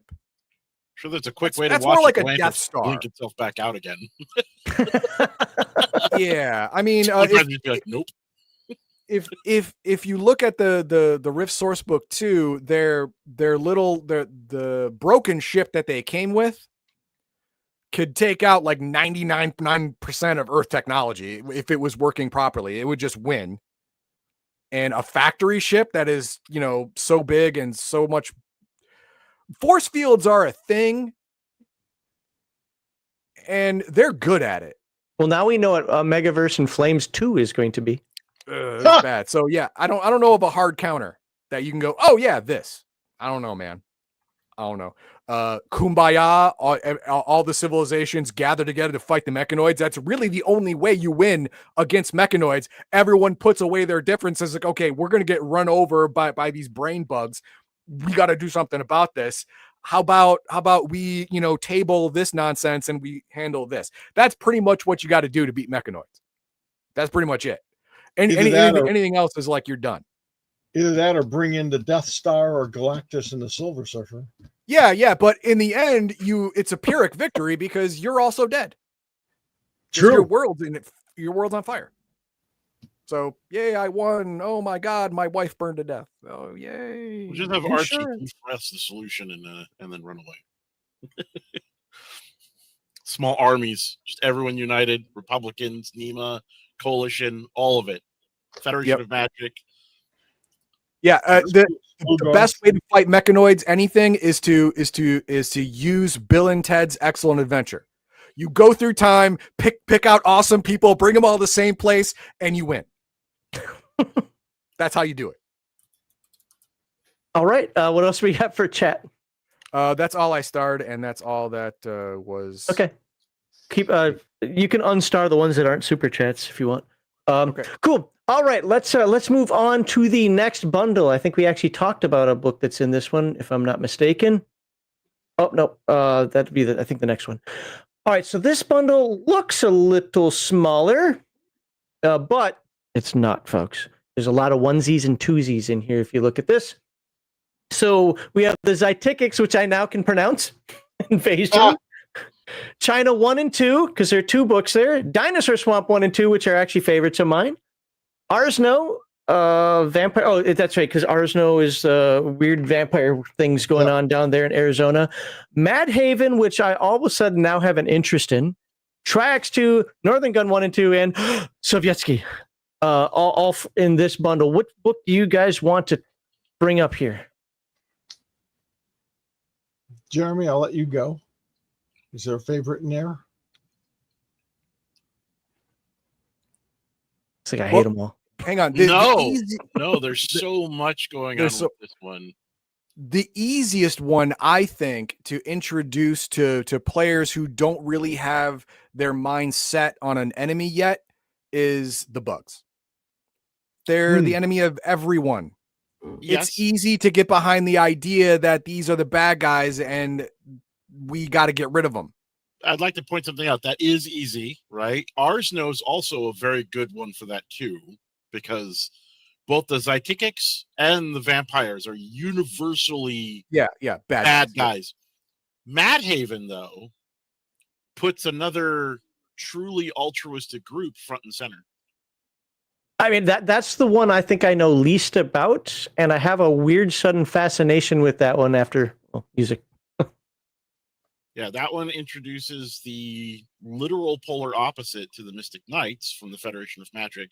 Okay. It's the Order of the White Rose. They are Mystic Knights that defected and became good.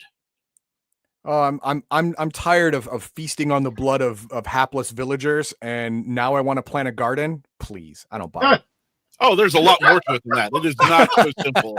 As all things Palladium and Rifts. I know, but I want to is be not how facetious that because it works. was funny. That is very funny. But as I said, Zytix and Arsno are two really good. Hey, let's introduce some very clear bad guys. Everything else in there has more options for bringing stuff into your existing world. Yep. Madhaven.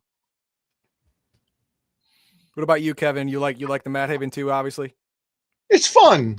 I mean, I like all those books. I love the Northern Gun books.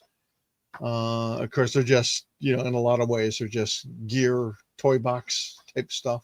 Because it's just, one power armor, a robot after another, and other gear. Well, that's what the NGR does. I mean, they've been fighting gargoyles and whatever for so long. They needed to up their combat game. Well, yeah, the NGR for sure. I mean, they had to, and but this is fun because it's an example of a small corner of our world that's very unique, and it's full of ghosts. This book was actually co-authored by Brandon Ayton and Taylor White, with a little bit of input from me. I kind of, at the time, I was kind of mentoring Brandon. And he was actually at our office for a couple of weeks hammering out the ideas behind this. And he wanted to do a place that was truly scary. And Taylor White's just twisted. When you meet Brandon, you're like, hey, he's a really nice, sweet kind of guy, musician type. And then his mind just goes places where I'm like, ooh, I like that. So there's a bunch of truly weird creatures and mutants and ghosts, so that are quite dangerous, in addition to the Knights of the White Rose and their garden. Why can't they want a garden? They've seen death and destruction. Now they want to seen death and destruction, but now all I do is crochet. It's fine. Hey, at some point you might actually have enough of that. You know what? The world changes you. War changes you. All right, you kind of answered the elevator pitch on that one, so we'll kind of go through the questions like we did before. What are a couple of first session starting points that you recommend to get players and game masters started quickly in Madhaven? Oh, you could go there to get a White Rose because they have incredible healing powers.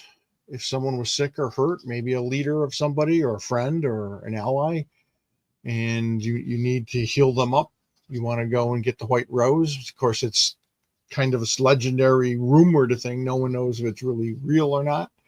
Maybe you got stranded because it's called Madhaven because it's located on the island of Manhattan. So maybe you get swept away there in a storm, or you have to flee, and you end up in Madhaven, and whoever was chasing you goes, "Oh, we're backing off. We're not following you to Madhaven. It's bad juju," And what's specifically scary about the ghosts? Oh man, they're just they're badass and horrible. So does my mega damage round just go right through them and do nothing? Well, yeah, they're ghosts, man. They're ghosts. Yeah. But you know who'd be really, really good to have with you? Psychic. No, they're too weak. That's true.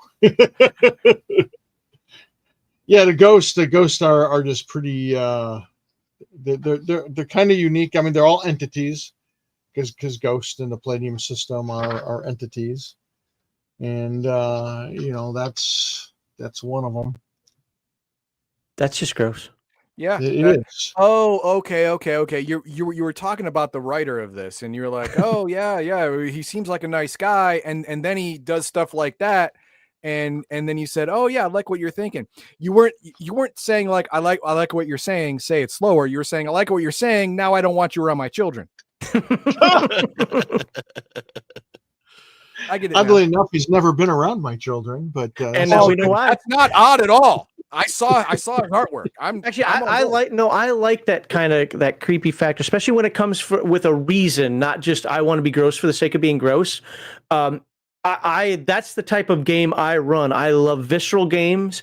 I love giving you that imagery and letting you know that this is not normal, this is wrong, to set the tone for what it is that I'm trying to do without just being gross for the sake of being gross. So I actually really enjoy that kind of stuff in a game. Well, in Heathen Dog, you mentioned psychic. So, one of the foundations of, I guess, the Palladium game system is that areas get imprinted with psychic energy and emotion. And then that psychic energy and emotion can also attract other supernatural beings. Things. So, I mean, when the Great Cataclysm happened, I mean, that's why all the buildings are knocked over.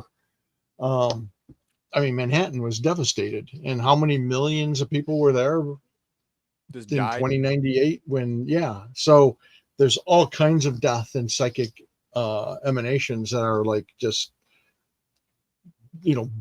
quite literally blasted into the landscape. So could that have an opposite effect, like actually kind of clouding a psychic? Like, well, there's too much going on here. This hurts. There are situations that just kind of up to the game master. I'll play with that sometimes depending on the circumstance, but there's no formal rules for that. No. Okay.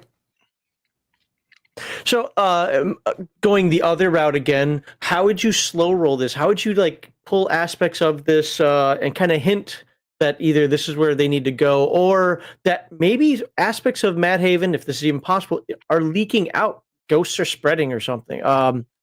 How could you incorporate something like this slowly into an already existing campaign that isn't utilizing Madhaven? Oh, you froze for me. Uh-oh. Oh. I'm not getting any. I'm not getting any errors. Uh-oh. StreamYard hates me. I don't know. Maybe it was on this end. I don't know. But anyways, I saw everybody clearly, so it probably was me. Did you get the entire question though? Yes. Okay. Perfect. There's all kinds of things. Maybe you're trying, you have to get one of the weird mutants that exists there. Or maybe you meet one of these weird mutants and he needs a hero to help rescue them from, a bad mutant or from the ghosts or maybe a ghost from Madhaven leaked over to the other side and or you run into one of the Knights of the White Rose. There's all kinds of things. And you keep mentioning like rumors. I love rumors. I use them all the time, whether it's a rumor of, hey, there's treasure there, or an ancient Nema cache of, glitter boys and other armor or whatever the heck. And the great thing about rumors is you as the game master, you can create this great rumor that can draw people in, but it doesn't have to be real. It's a rumor. Right. Yep. Maybe you're going there because there's a rumor that there's 1,000 glitter boys, and you're just thinking, man, I always wanted a glitter boy. Plus, I can sell all these and make a fortune. Except there's not even one there. It was just horseshit. It was just a stupid 1,000 glitter boy parts. Yeah, there you go. Chromium Guardsman. Chromium Guardsman. And so I love rumors.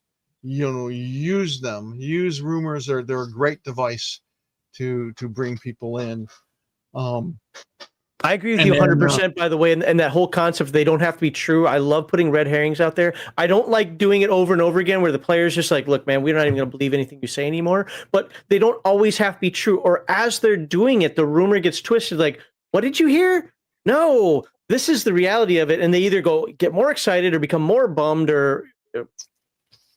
Well, I'm not saying don't reward them. Right. But it's not 1,000 freaking glitter boys. It's something else that they're going to say, well, that was worth doing. It was Heathen Dog's 1,000 glitter boy miniature collection. Yay. Chromium Guardsman. How many times? So, and rescues are always great. Mm-hmm. Maybe someone got kidnapped, some kids, some family, some scientist, who knows?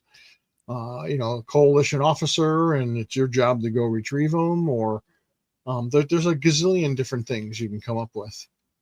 So how would you pitch this book to somebody like I'm running a combat oriented group or I'm running an investigative group or look, my party is all full of psychics and mages. They don't want to fight anything. How would you pitch it a little differently for each one of them to say, hey, this book's for everybody? Well, I mean, again, all of our books are for everybody. Mhm. It's your orientation.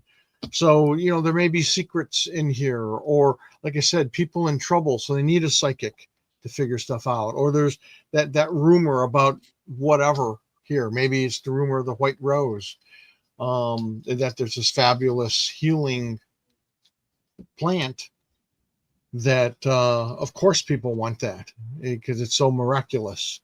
But then you get there and you find out, and that's where your investigation stuff comes in. Because first of all, you have to find the Knights of the White Rose. You have to convince them to let you take a White Rose away because they're trying to keep it secret and use it kind of covertly to help people because it's limited. So there's that, from a combat point of view. Any one of the weirdo mutants could be getting out of hand. It could be basically Planet of the Apes 2, where these mutants are just going nuts and someone's got to stop them, and that someone is you and your team.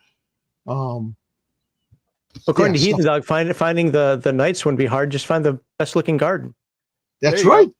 It's like no way. If you're in trouble and you can find them, you can hire the White Rose Knights. Jeremy, it would appeal to gardeners. There you go. Yeah. Some dude just wants as a decoration on his lawn. Yeah. No altruistic means. I just need a splash of color in my decor. Right. What's interesting about talking about Madhaven, though, and I guess you could argue Arsno, is okay. I guess you could also argue Dinosaur Swamp and China, but the couple that stand out in there, Triax, Northern Gun, Sovietsky, that's just a toy. Those are toy boxes. Yes, there's definitely more lore in there, guys, but those are toy boxes. If you want, we've been talking about how do you make adventures and how do you do this. I want stuff. Okay, well then half of this right here is stuff, right? Here's your stuff. Now you're going to pay a premium because it's stuff across the ocean. So you're going to pay black market prices for it. But by God, and if you see the Sovietsky, they got to box that extra large shipping containers because it's some good stuff. And think about it too, because it's right there on the coast. You can have all kinds of Splugorth adventures there. Oh, that's true. Yeah. Oh yeah. Who are their little pirate guys? The Haroon or something like that? Oh, yeah, the Haroon. Yeah. Yep. Who knows what they might be up to there? And, capturing slaves. To bring a combat group in, or in a group of investigators to see if those rumors are true. Do they have a little base there, or why would they be going there? Or, it's you. So this is a land of rumor and intrigue, and that most people avoid because of the rumors. That's such a scary place. So, I mean, that alone might be a reason you're going there. And the fact that no one else goes there, maybe your characters are thinking, gosh, what kind of stuff is waiting there inside those buildings and in those basements that no one's plundered because it's such a scary place. And then it's up to the game master to make sure it stays scary too. Yes. Now, all of you have glossed over the easiest low-hanging fruit when you're talking about Madhaven. How do I get, psychics and magic users, interested in Madhaven? There's the easy way. 2 psychics, 2 technomancers, they get together and they bust ghosts. Oh, there's that too, for sure. Dun, dun, dun, dun, dun, dun. There it is. And any DB can be Gozer the Gozerian, right? Anyone, right? Pick one. And there's your end boss. But you're going around busting ghosts for money. That's what you do. That's easy. Low-hanging fruit. Pick it, eat it, have fun. The thing is for low-level characters, that could honestly be both lucrative and fun. Yeah. No, absolutely. I agree that I've said that a lot of times. What does your adventure group do? They go to villages and towns and say, you've got a monster problem? We'll take care of it. You got a bandit problem? We'll take care of it. Absolutely. Ghostbusters and Traveling Heroes. Yeah, of course, for a price. Absolutely. Beautiful. Absolutely. Excellent. Well, I think we're going to slide on over to the next one here, but I want to make sure that Jeremy got to say everything he wanted to say. Anything you want to add to this, Jeremy? I think I'm good. Okay. Heathen Dog, any chat that we got to knock out? Let me see here. I saw a couple. Oh, here we go. This is a lore question. How does NG and MI transport their wares through the bug territory, the Michigan Triangle to the south and Laszlo and Ironheart to the east? Do they use trains, which I read that the CS uses, or do they do something else? Like transporting goods in the around the North America, the north of America and the south of Canada is a little difficult in that area because of the bugs. They're you want to get something around, you have to deal with the bugs. So how do it says here that the CS uses trains, probably with lots of guns on them, but what does everyone else use? Or do they just use private couriers or underground or what? Black market. That's a blanket. How does the black market do it? So what? Go ahead. I was like, if the CS uses trains, why doesn't everybody else? And who says that they're using it exclusively? The CS doesn't ban Northern Guns, most of Northern Gun's stuff from regular civilians. Fair. I could see them having lucrative deals with Northern Guns. Some of your stuff. So yeah, especially Northern Gun, they'll just pay for Northern Gun's accused of a that boxcar on a CS train. Yeah. One of the things that at least I read in the Northern Gun book, I actually read one of them, is that their dealings with the CS causes them some problems, both because the CS wants to put limits on them, but also other people don't like that look. Well, Northern Gun is like, hey, money's money, and we're here to protect the people. The other thing also, though, is, I mean, when you produce robot vehicles, aka giant mechas, you just create a caravan. Yep, exactly. Yeah, and I understand that, but the problem with the bugs is the more things there are, the more bugs that come. Yeah, well, you give the bugs. You give the Zytikics a wide berth. You don't go through Zytikic territory. Okay. So the easiest strategy is to just go around. Yeah, it'll cost more, it'll take more time, but you have a much more likely, outcome of you getting your stuff. Correct. Absolutely. To where it needs to go. Yeah. Okay. So go around, dummy. Yeah. The coalition used Death Head transports. You can use rifts to go from one location to another. Yeah. Use for a shifter. You're going to trust a shifter. Yeah, and even though Zytikic's territory or Zytikic's territory is going to show like, oh, they control these huge swaths of area, that doesn't mean there aren't routes through those territories that they haven't like the other people haven't discovered. Like the black market absolutely would have discovered some sneaky ways of getting stuff through them efficiently. Because right. No checkpoints, no inspections, right, etc. So there's always going to be. Why are there a bunch of 6 foot tall bug costumes walking through here? That's weird. Looking like a Halloween train. Yeah. Spray yourself with bug pheromones, put a bug mask on. Oh, I'm one of you guys. Okay, sure, that'll work. That's it. Jericho Holmes took an entire army through Zytikic's territory and then brought them down into Tolkeen. I know. And if he can do it, you're going to hear that song later. A lot of people doing it, but still, and we also do it in the Manastic Imperium.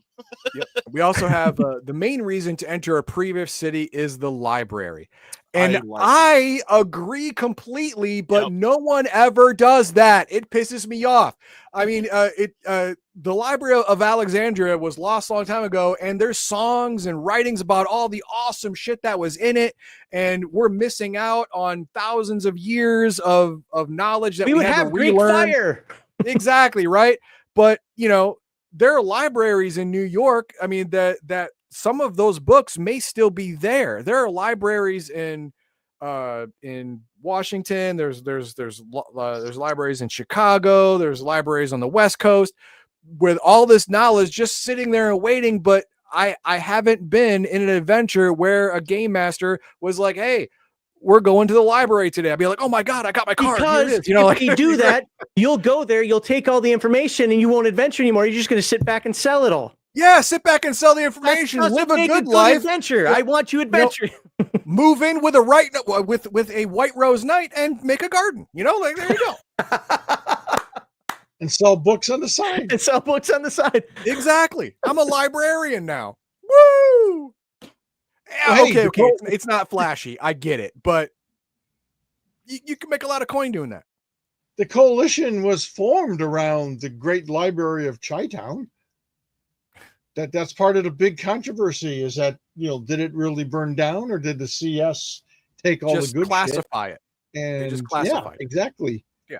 And then they burned down the crap just to cover it up. Yeah. They classified Dr. Seuss. Well, no, they just burned Dr. Seuss. They classified how to make a microprocessor. Yep. Yeah, they did that. All right, is that good for chat? Are we ready to go into the next one? All right, that's all I have. Perfect. Oh yeah. Oh, now we're all red. Oh Rift's my God! Coalition Wars. Oh great, we're in Heathen Dog Heaven. Oh, here we are.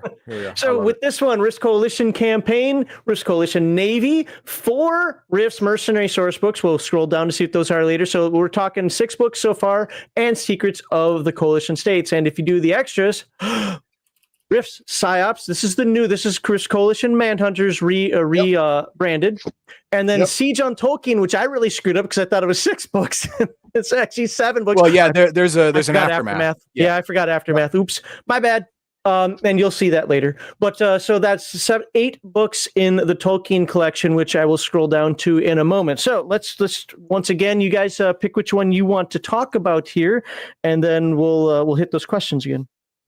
Well, I just want to say, with all this stuff, the reason that these bundles are so unique is that you're getting like an 80% or better discount, and this like super bundles that he's doing, he's calling them mega bundles. That's something that the bundle of holding people have just started. They've never had anything this big and sweeping. So if you're really looking to build your Rifts PDF collection, if nothing else, for just quick, easy, searchable reference, this is the time to get it. I don't know if they're ever going to do these things again. They don't share this stuff with us. So we were surprised when he announced it.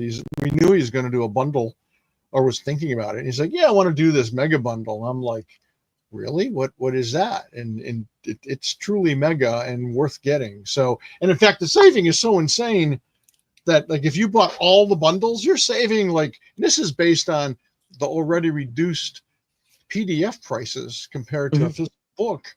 You're saving like $1,200. It was insane. It's actually written on the bundle here. So on one of the bundles somewhere, like how much overall you're saving on this. And I was looking to say, really, those books cost? I have that much in books behind me. So sorry, honey, we didn't go on that vacation you wanted. But hey, I have some Rifts books. But now you can get them. When I die, eBay is going to be your friend. Yeah, right. A whole ton of books in here.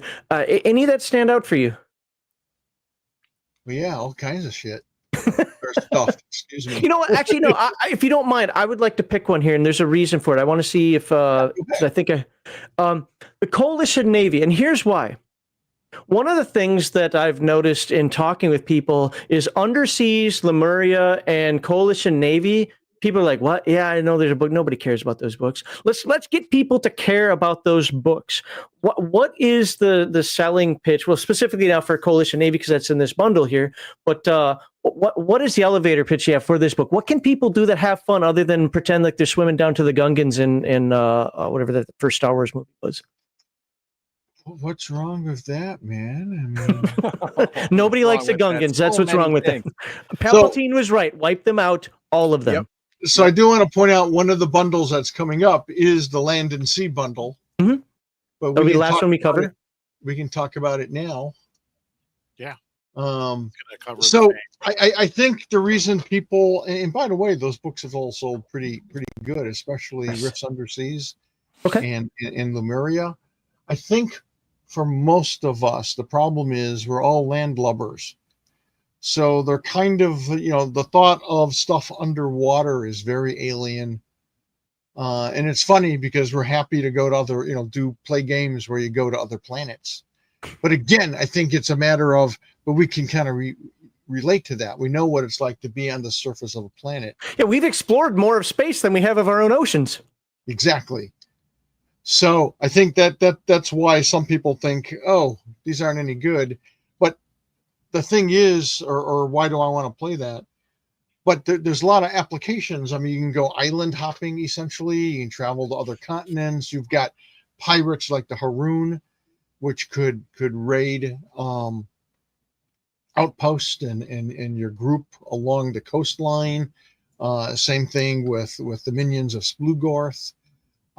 There's a lot of cool things. There's traveling to Atlantis. There's traveling to Lemuria, which is generally underwater. There are some cool underwater threats that can affect you on land as well as on the high seas. And there's a bunch of really cool ideas and creatures and stuff, especially in books like Lemuria and Atlantis. So, water travel can be, and water adventures or water adjacent adventures can be a lot of fun. Give it a try. So okay, we're gonna make you do that right now. How would you once again? We're gonna plop them right into, and yeah, we can talk about Lemuria and Underseas as well if you want. There's no issues there. But in this kind of water campaign, what's this one? Coalition Navy type a book. How would you just plop them in there and say, here you go, and make it feel right, but also have encourage them to have fun and not just feel stifled by, well, it's water. I'm so limited. I can't do anything. So, Underseas, Rips Underseas has amphibian and aquatic creatures. There's also magic that can allow you to breathe underwater. So does Lemuria. So you can do things underwater. This question was specifically, how can you play SeaQuest? Which that's an old TV show that dealt with a submarine. That's easy. We have the new Navy, and that's as SeaQuest as you can get. It's Captain Nemo. Yes. It's kind of a homage to Jules Verne.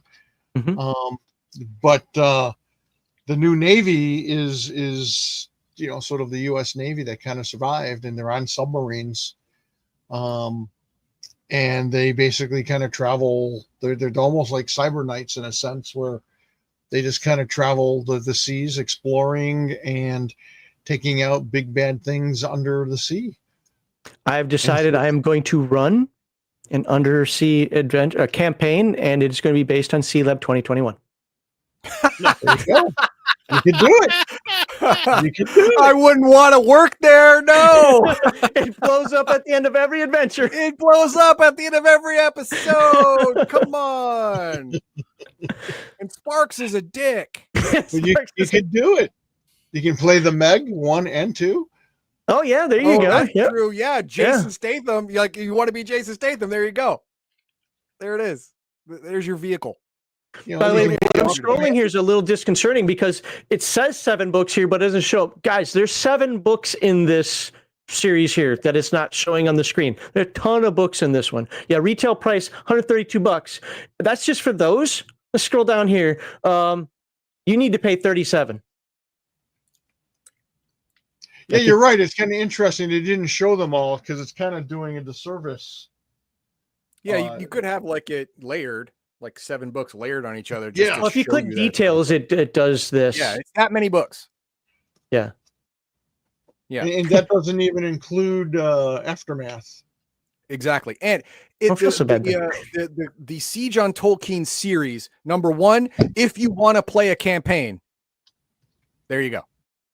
It's at least a year's worth of content. Oh God, yeah. Probably 2. Oh, heck yeah. Yeah, at least. And if you want to see firsthand your players get disillusioned with their life choices as it goes on, That's exactly how you do it. It doesn't matter which side they're on. They could be on the coalition side, or they could be on Tolkeen. They both start out thinking, I'm the good guy, I'm doing the right thing. But by the middle, you're like, it's getting a little squishy morally. And by the end, you're like, oh my God, I'm a murderer, no matter what side you're on. If you Hey, want at to some see point, the winning is light more come out of important their than your eye, beliefs. that's to do it. That's the way to go. Or if you want to see which one of your players is actually playing a character that is a psychopath, then by the end, they're going to be wearing badges of honor. It can That's be fun. all those things and more or And less. more. Yeah. I mean, toward the end, a lot of people I've spoken to, they're I'm sorry, toward the middle, some CS people converted to, like, turned traitor and fought for Tolkeen, and then vice versa. And toward the end, almost everyone was more on the side of the fleeing cyber knights, making sure that the innocent folk, the men, women, and children who had nothing to do with it, got away. Yep. CS troopers were like, okay, we're gonna help them get away. Tolkeen fighters were like, okay, we've lost, we're gonna help these guys get away. No, stay on the front lines. Like, I don't think so, man. I'm out. This is messed up. So both sides had that nuance. Yeah, when you covered book 6, you just looked at, and the entire leadership is just like, all right, how many demons can we summon? Exactly. How do I serve them better? You're just like, of Tolkeen is just one bad apple after another. You're like, oh my God, what flavor of douchebaggery do we have here today? Like, oh, it turned rotten. But just like everything I told you in Riffs, no matter how good it starts, it turned rotten. Not Antarctica. I have hope for Antarctica. I have hope for Antarctica because Kevin told us there is a magical beings of some kind in Antarctica. In Antarctica that doesn't immediately hate human beings for some reason. I don't care. I'll take it. They're penguin mutants. So wait for Antarctica. Riffs is turning around. We're turning this franchise around, people. Humans are going to get a cup. Tolkien is the Tolkien series is war is hell. Yes. And when you're trying to win, you'll resort to almost anything, and that's part of what makes it hell and awful, and it makes it hard to figure out sometimes who the good guys are, who the bad guys are. Right. And still so much based in reality. Look at the atrocities in World War II on both sides. Yes. The longer a war goes on, the more it becomes about winning and less about why you're fighting. Yep. And because this is 7 books, dude, it's a long war. Right. So yeah, it definitely turns out to be that in the end. So yeah, it's very entertaining. It's very cinematic, and it allows the player characters to have meaningful interaction with major events, and everyone comes out learning something, even if it's like, damn, I shouldn't have done that. Yep. I shouldn't have been part of that nonsense. Where's Arsenault again? That way? Bye. Yeah. Right. I'm going to vampire territory. It's all black and white down there. Yep. Reed, got a spot for me? And of course, 4 Risk Mercenary source books, so you get your toys as well. Oh yes, yeah. This is a really, really great resource for cybernetics too, because mercs love their partial conversion nonsense. So there's a whole lot of cool cyber stuff in here too. And Heathen Dog's I can't find them on my shelf. Oh, there they are. Heathen Dog's favorite book. Secrets of the Coalition States. Heroes of Humanity. Yeah, that's the part he gets hung up on. He's like, yep. They are the heroes of humanity. The Death Knight power armor in it, which is one of my favorites. Oh yeah. It's not really that much power. It's not really powerful at all. No, but it looks so cool. It looks really cool, and the concept behind the propaganda behind it is phenomenal. Where's my copy? Everybody's taking for I gotta have mine. Where's my copy? I have it. I haven't took it. Damn it. I got it in a. It's in a under Christmas your grab pillow. bag. You know you sleep on it every night. Nah, it's in the shelf behind my. I know I do. Careful, Kevin. Somebody's going to clip that. And I don't sleep with a gun under my pillow. That's for sissies. by the way, I really do like this new cover. I usually hate change, but I like this new cover. And almost everything that Palladium's done, Heroes Unlimited, Rifts, whatever, I almost always like the original covers over the new one. This one, I really like this cover. Dude, like we've never seen a coalition dead boy wielding a psi blade before. Yeah. It's phenomenal. Yeah, Mike Majestic did a great job on it. Yep. So lots of awesome stuff there. Anything, we didn't really talk about adventures. I mean, we talked about there's some toys in there people can get. I think the covers kind of show those. We talked about how Tolkeen already is its own campaign setting and years long set of adventures that you can do. I don't really need to follow that up with these rote questions that I have. So I'm gonna use this one. If someone says, hey, why is this book for me? Any book, pick one. I don't care. Why is this book for me? What would you tell them?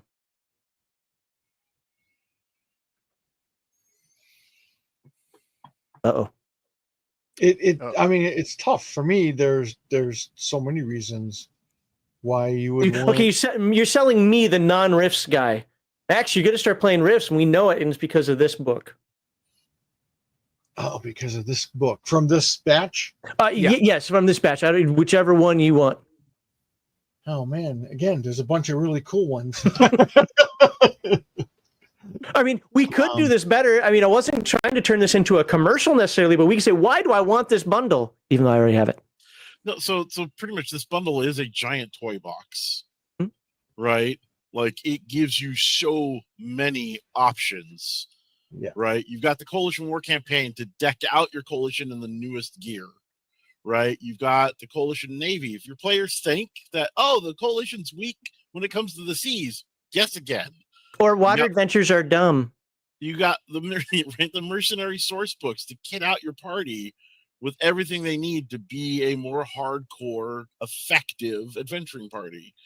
You've got the Secrets of the Coalition, which ties into the Minion War and kind of can leak into another long-term campaign. And then the Tolkeen collection alone is just, that is one of two great campaign, like full campaigns that you can run in Rifts. In my opinion, Tolkeen War is probably the more impactful because it's so much more directly tied to what's going on in North America, but has such an impact worldwide. So the sale for this bundle is, the pitch is, if you're looking for adventure, this is the bundle you need, because it is filled with book after book after book that has adventures, adventure hooks, all kinds of avenues of adventure of all types, because the mercenary books really go into all kinds of crazy adventures and mercenary teams. And your group is probably, we tend to use the term adventurers, but they're probably mercenaries, because they're just not out for adventure. They're not, going into the forest to find relics or animals or whatever. They're not everyone's Indiana Jones, right? Yeah, or you Dr. could be. Livingston. You could be, yeah. Fair enough. Rifts might have more excuse for you to be a murder hobo, but there's probably less chance of you being one. Yeah, well long term, quickly, because being a murder hobo, there's no money in it. No. Well, also remember, murder hoboing works on both sides in Rifts. Yeah, there you go. So someone's going to murder hobo you one day. Now, I like where you went there, Kevin, because I mean, the Siege of Tolkeen, 7 Rifts Adventures, the PSYOPs. Oh, I don't know as much about that one, but I mean, I'm a campaign type person. Okay, I don't need to buy 35 source books in order to have a long-term campaign. I've got this right here, good to go. And then the toy box. Absolutely. And then Jeremy was talking about you get your Coalition refits in here, if that's the side. Hey, you might actually be playing with the Coalition as the bad guys. Well, guess what? You just made the bad guys even better. So, and I really do stress that Water adventures, I know people poo-poo them. I poo-poo them as well, but it really depends on how they're done.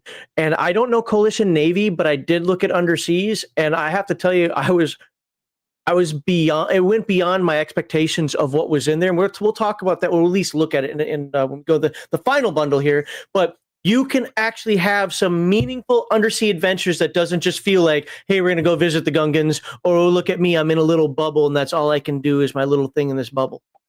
There's some really awesome things you can do. For sure. Heathen Dog, knock out some chat, or get to chat ready. Kevin and Jeremy, any last comments on this bundle here, other than, of course, they want to buy it? Well, that last bit is the PSYOPs book. You mentioned you kind of didn't really know too much about it. That is the toolbox for your anti-psychic, right? Like, oh, I've got a mind melter. I can do anything I want. That's how the Coalition counters you. Okay, writing that one down is must get. Yes. I don't know if it's anti-psychic. It really but promotes it's not psychic. Anti-psychic, but it's how the Coalition uses psychic to control the state, to control the people. To control the state, and how to counter mages. Yep. The psychics are really their secret army to counter magic and the supernatural. I love it when you say secret army. Say it slower. All right. We have some chat. We have Ibaltis, IB Atlas. I don't know. For $5. Thank you for the $5 Canadian. Would Adam Chilson or possibly another author be continuing his Rifts novels? They are fantastic and hold up even to this day. With a question mark that I'm not sure. Yeah, I mean, I think they hold up. I think they're pretty darn good. We sold lots of them, so people must enjoy them. Is he or someone else going to continue the series of books? I have actually lost touch with Adam Chilson, so no, there's no plans for Adam to do it. And while we've had some people reach out to us about doing various Rifts novels, it take a lot of work, and there's not a lot of. I mean, we're not a novel company, so we're not And you wouldn't want to just give it to anyone. You would want a talented author to pull it off, but a lot of talented authors are doing other things. Exactly, where they can make a lot more money. Right. And we're a role-playing game company, so as much as we'd like to have some really good Rifts novels published, the stars have to align for something like that. And we're focused on doing RPGs. Yeah, I get it. And then we have Michael again. Given the CS Dogboy, they have an implant. If they went AWOL, which there is o.c.c for AWOL CS Dogboy, how would they get rid of it since the CS can track those? Well, my answer off the cuff would be find a cyberdoc that they can take it out. Bingo. But is there another way? Can they shock it like in like in one of the Mission Impossibles? You just kind of like paddle clear and blow out the implant without blowing out your spine. As a game master, I say sure. As someone who read the book, I'd say no, man, don't do that. Cyberdoc's way to go. This is where psychics come in handy too. Psychic surgery could remove that. Oh, psychic surgery does do that. Yeah, you're right. Okay, because it's real small. It should be pretty easy. I mean, talking Lone Star area, they could get over their Arsno. They could use some TW, influence. Sure. I mean, yeah. I mean, the Techno Wizard paddles that you don't have to worry about. There you go. Techno Wizard paddles, clear, and then it'll work. There you go. And I'm sorry, no amount of tracking from a technology standpoint is going to ever be infallible, especially when you're dealing with ley lines. Yeah. You get 100 miles away, you're gone. Yeah. I was about to say that too. Exactly. Yeah. They don't have satellite technology like we do today. No. So you get enough miles away and it's gone. Yeah. Yep. You have all the time in the world to find a doctor to get it out, or to find the aforementioned Techno Wizard with the modified paddles. You're good to go. So that's a good one. All right, and now we have last one. Is the only difference between, this is from Michael again, is the only difference between soldiers in the CS their helmet, or is it also colors, insignia, armor, or a mix? Now, in the initial books, it was just the helmet that that did it, and I actually found a picture online that you can find. I'm gonna Well, present while that. you're doing that, since that literally ties directly into a Discord question we had, That's one of the reasons why I did it. Yeah. Not the same person either. So that's kind of coincidental. So here we go. Where's that question? Nope, that's not the one I want. That's not the one I want. So the question on the Discord is very similar. Does the CS use colors to denote specialties, kind of like how Nima did? And then the follow-up was, there's no discussion about different colors. And having a relative obscure identifying system across all disciplines makes identification difficult. This is noticeable in today's military. Yeah, I'm sure they must have insignias and stuff. We haven't really gotten into it. But I would think there's got to be different insignias and patches and stuff that would indicate special forces and things. In fact, in the original Rifts book, we had certain insignias that Kevin Long came up with that was for, like, communications and armor and this and that. So they do have patches and insignias.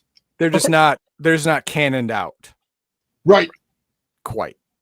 By the way, just so folks know, we are a bit over time here, and we've got one more to go through. I cannot guarantee I'm going to get to all the Discord questions that we had. I'm just putting that out there right now because I'm not going to force Kevin and Jeremy to stay here. No, we got 2 more questions you have to get through. We'll hit as many as we can, but anyway, it's for the live stream now. So let's hit the last one here. Last one, in case you still have a little bit of money left over. All right, Rifts, Land and Sea. Now, we could obviously talk about what we just talked about, Lemuria and Undersea. Some interesting ones in this one that I had to learn a little bit about while I was making some music here. We got Atlantis. Okay, Heendog's covered Atlantis. Yeah. To me, got it. Underseas, Lemuria, neat. Splin Dimensional Market. Okay, that was a little more interesting than I thought. That's like, okay, what is that? Atlantis 2? No, that's like, I hate my life and I don't want to be taken seriously. I just want to be somebody's slave for the rest of eternity. So I'm going to go there and see if I can buy something and accidentally sell myself to somebody. That was great. Secrets of the Atlanteans. Then down here, nation collecting, you got England, Africa, which, by the way, Africa is a bit. How do I say this? It seems very isolated, but I think you can use some of the themes from Africa in a lot of different places. Triax in the NGR, because I just love my Rammstein. South America 1 and 2, everybody keeps talking about. We've never covered it. I don't know anything about it. But I now find it to be one of them that could be like the most interesting for me. Japan is just weird. As it should be. As it should be, right. Look, all the Japanese anime tropes are in there. Mystic Russia. What I found very interesting, and here's where I have questions. If you want to cover another book, by all means, we're going to cover the books you want to cover. I have questions about Warlords of Russia and Mystic Russia and that dichotomy. I haven't been, because I haven't read them. By the way, the first ever world book I owned in my life was Mystic Russia, because my friend Bob in I speak Russian was like, this one's for you. And then I never read it. But Warlords of Russia and Mystic Russia seem to be, it's not like New West and Spirit West. They seem to be so opposite, like they're different worlds. And I don't know if that's something I'm just not understanding about them, but we'll get to that in a second. And then, of course, Australia, because if you're not riding a giant bug or hopping in a kangaroo, that's Mutants Down Under. But Australia is the place where, if you want to see a giant frog god who wants to swallow all the water in the world, that's where you go. Because why not Australia? Because that's where weird shit is. So the thing about Australia for me was Perth, Melbourne, and then rest of Australia. I was like, wait, like these are in 2 different continents. Oh wait, no, in the same place. It's just they didn't even feel like they were the same world. Anyway, through all of that. Is there one in particular you would like to cover, no matter which one it is? You can pick one. Well, my questions would be about Mystic Russia and Warlords of Russia, because I'm confused by them, because I haven't read them. Okay. Mystic Russia and Warlords of Russia really seems like they're just 2 different worlds. Now, I know Russia's a big place, and I don't know how much it actually takes over. Like, one is literally east of the Urals, one's west of the Urals, or whatever. But Warlords of Russia really feels Soviet regime. This is we're, I don't want to use coalition, but we're the re-embodiment of the Soviet Empire because this is how we're going to stay safe. And Mystic Russia kind of feels like, hey, we're out here in the Wilderlands. Baba Yaga's cool, Cossacks whatever. and stuff. Yeah. What's that? That's actually a really good way to suss that out. Okay. You hit the nail on the head. Well, I haven't read them, so, but that's the way I felt. Cool. So please, can you talk about those a little bit and why people would want both books and not just say, hey, one's good enough because it's got mechs in it? Well, again, like everything else, it's what you're looking for. If you're looking for mechs and whacked out bionic augmented combat characters, Warlords of Russia and the Sovietsky, that's the way to go. Now, Warlords of Russia is called that because there's a bunch of different warlords and they're all vying to own, take control over different parts of the continent, where the Sovietsky, which is a separate source book, focuses more on classic Russian. Yeah, they're from what I remember, they're like an actual Russian remnant. They were in a bunker for forever, and they're actually they can tie themselves back to pre cataclysm type Russia. And then Mystic Russia is just freaking cool because they had all kinds of awesome mythology. I can't talk today either.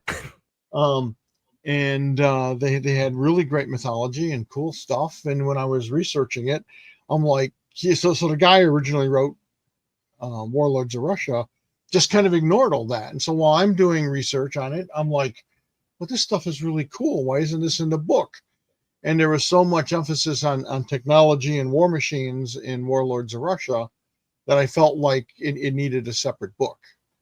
And so that's where Warlords and Mystic Russia, and yeah, you nailed it pretty much when you said, gee, this seems like it's, the countryside and the stuff people are kind of ignoring and the high-tech shit. And that's exactly what they are. It's and it is a big place, and it is almost two worlds. And that's kind of the thing I want to do with a lot of riffs, and I should say continue to do, is this particular corner of the world may be super alien and different. And it's like, what the hell? And that's the cool thing about our planet and about our world and even real life. I mean, there are times where I'm thinking like, I feel really comfortable in the world that I know, that as I perceive it. And then I run into something and I'm like, holy crap, there's a whole giant fan base where like tens of thousands or millions of people follow something I never even knew existed. Oh Lord, Slavic mythology is dark as hell too. It is creepy. What's his DM James? He's a guy that we know in our YouTube community here, and he loves to use the vampires or whatever it is from. I don't know if you'd have this in your book, but basically they're aborted fetuses that come back to come after people. That's crazy dark. And that's Slavic culture. Like we don't have those, but yeah, it's no. There's a bunch of and people forget because Eastern Europe, and my family's background is Polish.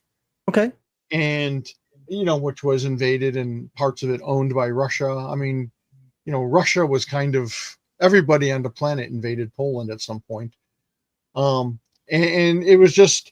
Back in the day, talk about crazy superstitions. There are all kinds of wild superstitions and beliefs and like the craziest demons and stuff. So yeah, it was just it was fun to touch on just some of it. Cool. If somebody's like, hey, because I noticed there's a comment in there, where is it? Mystic Kuznia, my favorite o.c.c. ever. What are your thoughts? And just in a general way, let's not say thoughts. What are the positives and the negatives of saying, I'm running a normal Rifts game, we're hanging out near Chi-Town, whatever, but this is such a cool o.c.c. How do I take this stuff from Mystic Russia and incorporate it here without breaking the game or without turning this to clown shoes? Rifts. All right, Rifts. don't give me that. No, Rifts, you there's can got bring to in be a just about reason, a way you do anything. it. You can bring in anything from anywhere on the planet. Don't Seriously. listen to him, people. Don't listen to him. He's old. Ha! Don't listen to him. Wow. He's losing it. His marbles are falling out. No, you have to have a logical reason why some Kwai Chang Kane nonsense is over in, like, you know, Rift's Japan. You know, there's a way he got there. You got to figure out a way that you got from A to B, and then you could. If you can't figure it out, don't do it. Don't just say, Look, "Oh, it happened." I can understand abusing the rifts trope. Absolutely. But at the same time, it is literally a legitimate answer for the world. Yep. I wouldn't call it legitimate. It works. It is. It's in the name of the And I'm game. not saying there shouldn't be a reason. Yes, of course there should be some reason. Did they do it on purpose? But- Were but- they exiled? Exactly. I'm not saying, you know, a rift opened up while I was sleeping or while I was, you know, in the middle of Mystic Kuznia was in the middle now of I'm in making his Psyscape, latest like, weapon, and a rift opened up and sucked them into, hey, now I'm in Mexico. Although that could happen, I guess. But That's not a no, good there could be a reason they're looking for something or need to explore or a desire to explore, or who knows? There's a gazillion reasons why someone from some other part of the world ends up in North America. Yeah. You know, And know who the great adventure is or campaign? I want to get back home. Yeah, exactly. you're gonna fifle the shit out of this. There you go. I mean, because I'm reaching here again. This is going to show my ignorance. But if somebody from the NGR, does the NGR use the same power source as, say, a robot from Northern Gun? Like, how long can that mech last here with, we'll just say, jury-rigged hodgepodge repairs without actually having true NGR equipment or true Sovietsky equipment? Even the power ports could be different. Yeah. How are you going to recharge it? I use Lightning. This uses USB. Ah, crap. You got to be careful how pedantic you get, but those are also at the same time real but they're real considerations. Yeah. Get friendly with an engineer. Oh, operators are your talking- friends. You're talking Operator. civilizations, though, that have been reverse engineering Golden Age tech for the last 300 years. Yeah. So you're going to have people that are like, oh, yeah, hodgepodge? I got you, bro. I got it, Yeah. fam. Yeah. By the way, use it more than 10 times, we might have some problems, but it's going to be good for a while. Exactly.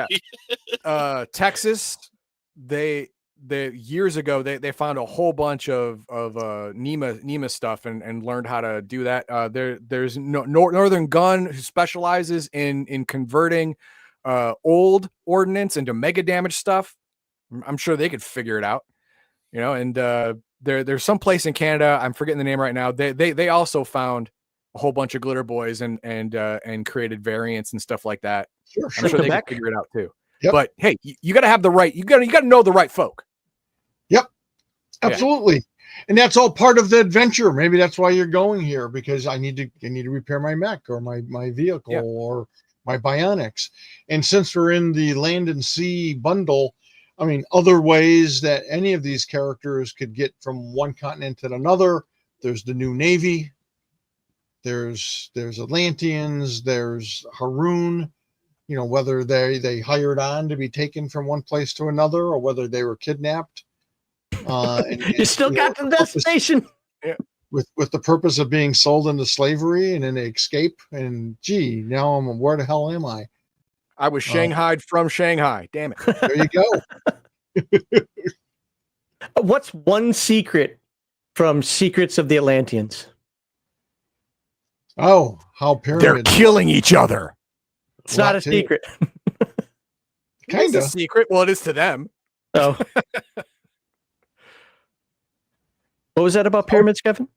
It outlines how the stone pyramids function. It actually lays them out. Yeah. I mean, everyone else, even the Splugorth, they use them, they can build them, and they use them, but it never said that they truly understand it. Like, you know, down to the nuts and bolts. But the That would Atlanteans, require them learning slave magic, and that's what they have slaves for. yeah, that fair enough. That's a great book, by the way. Secrets of Atlanteans. There's all kinds of great stuff in there, and it's not just it's a dimension book. So I mean, it covers different planets and the different Atlantean tribes and that kind of thing. Yeah. Plus some secret history. There's all kinds of secrets in that book. It's good Tells you stuff. how they borked their original world. Yeah, Carl Galiba did a great job on that one. Okay. Well, I think, because I don't want to just hear Kevin and Jeremy give the same answer every time because they're true answers. I think we've dove into these books as well as we need to. We've popped out the bundles. The thing that I would like to make sure we get across here, and absolutely these guys can follow up after this, is that every one of these world books aren't like 40 pages. Most of them are like 192 or 224 pages. The treatment that I hope someday the After the Bomb books get. These world books are chocked full of everything from adventure hooks to history to lore, and of course the playground books.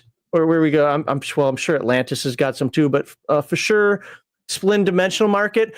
All the toys in the world that you could ever want. Yeah. But it's all cheese on a mousetrap in that book. You don't really want to know. He's not wrong. That's the thing. He's not wrong. Like, ooh, shiny. I'm in danger. Exactly. Yes. Right.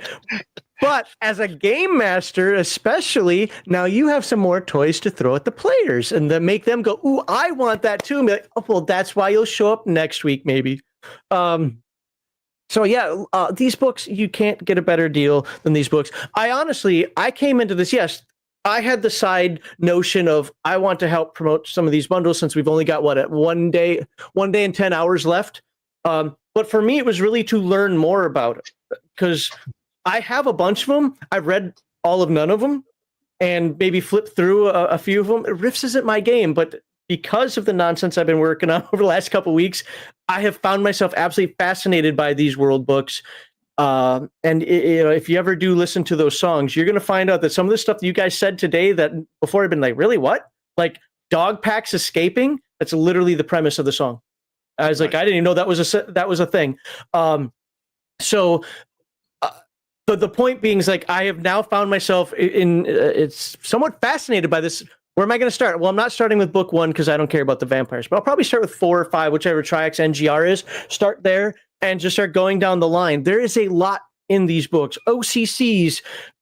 Again, if you're just a game master and you don't want the players to have it, that's fine. You still have NPC o.c.cs. You still have a whole ton of fun stuff you can show. You can have ideas for your own stuff like, Wilkes 457, huh? Wouldn't it be fun to juice that thing up a little bit? Maybe it uses 2 extra power out of the E-clip. And now I'm going to actually do 66 damage or whatever. I don't remember what it does off the top of my head. It's 1d6. But you can use some of these things to tweak your setting.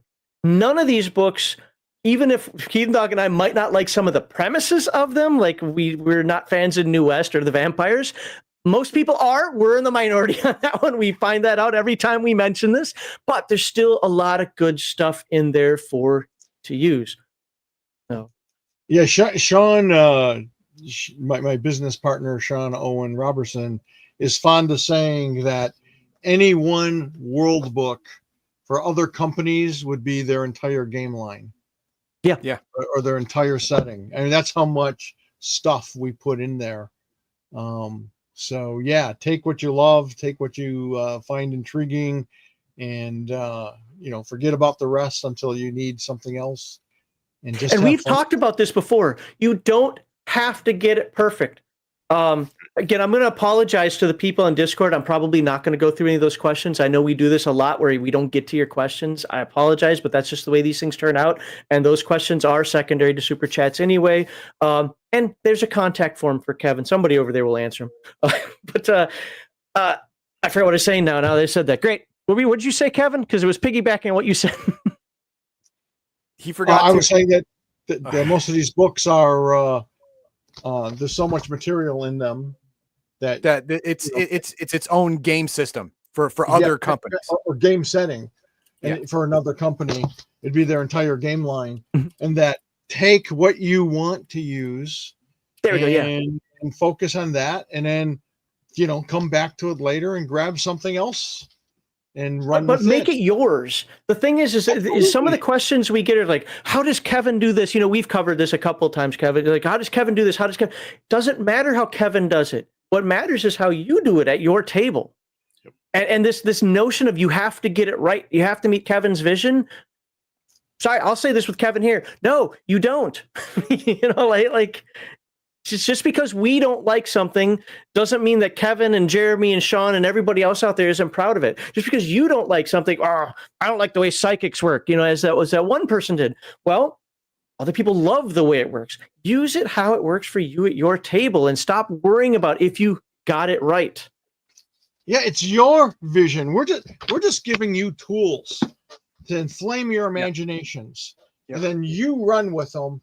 You make it yours. You have fun. And like I constantly say, if you as the game master and your players are having fun, guess what? You're doing it right. There it is. All Now, right, any chat? yeah. Oh no, there's. I didn't start any chat. We do. I believe we have hit the $100 mark. I don't want to look. Well, I don't want to look because it'll show on the screen. I went through all the super chats, just Okay. the super chats, and it equaled $100. Okay, well we can do that after we have one more thing that we've been voted in to do, Okay. and we are going to play one song. And Oh, I'm going to let these guys pick. You can either pick the riff song, which is a little hard hitting, or you can pick the ballad of the Siege on Tolkeen, which is written in a 1970s ballad, kind of like I wanted to base it on the Edmund Fitzgerald, but it didn't quite come out like that. But Kind of want to hear the Tolkien one now. okay, Yeah, that tends to be most people. Most people hate the Northern Gun one because it's corporate. It's corporate music. That's Northern- funny. Here at Northern Gun, we are proud of our. That's funny. sounds like what do you call it? Fallout. Yeah, well, the thing was I'd already done so many NGRs, like heavy hitting, right? The Russian one, Yeah. heavy hitting. I didn't want another corporate one that was heavy hitting. I was like, hey, let's just do some corporate. German dark rock. It's all the same. Dude, I don't even like Rammstein, and I fell in love with NGR. That song, but as you can see here, I made a few. Oh, geez. I'll need you to share that playlist with me. Absolutely, will do. But here we go. Here's the Ballad of the Siege on Tolkeen. You have sound turned on. You know what? I don't know if you know what. I think I do have to reshare it. No, because this is doing it by window. I think I have to reshare it. So let me just stop. And then in that case, I can actually look real quickly if we made the goal. I think you're right. I think we did. 110 now. Why can't I see it? It's not. Yes, we made 110. You're right. So, yep, we made the goal. So we will have the giveaway. Now let me share this. I will do it by window.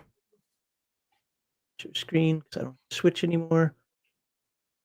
And audio is on. And all right, I'll turn volumes up as high as I can. I hope everybody enjoys. This is the battle, the Siege on Tolkeen. Nope, that's not. That's the rip. I said, As long as it's not you singing, we should be good. you're right. My wife says I sound like two cats fucking, so you don't want.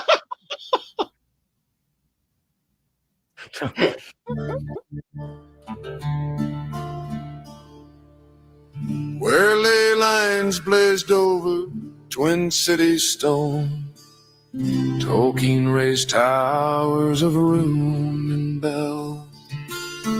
From 106 through 109 PA,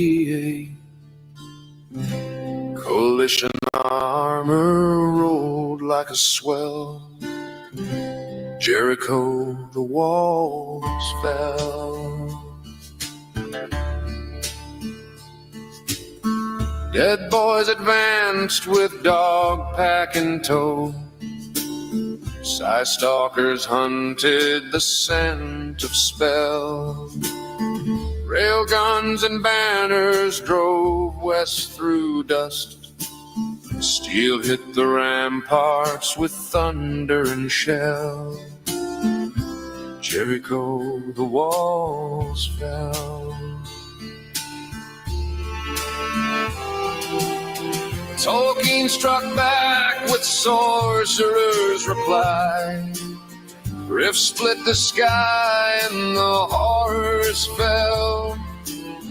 Demonics, monsters, and hired blades swore, break the black skull, send him to hell.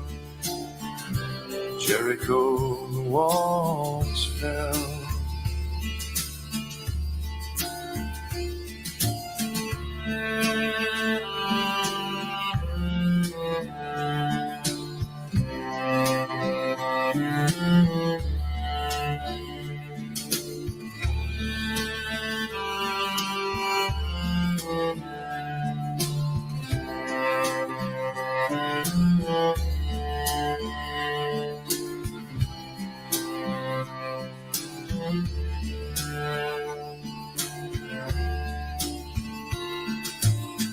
Holmes marched through the highlands gloom, months in the teeth of the Zytikic smog.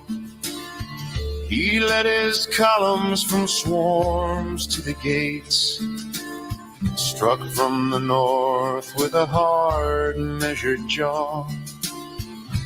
Jericho, the walls fell.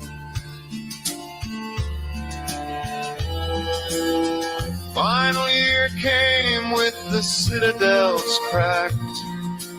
Ash rode the wind where flags had flown. Cyber knights guided long caravans east. Laszlo took many and hope marched on. Jericho, the walls fell.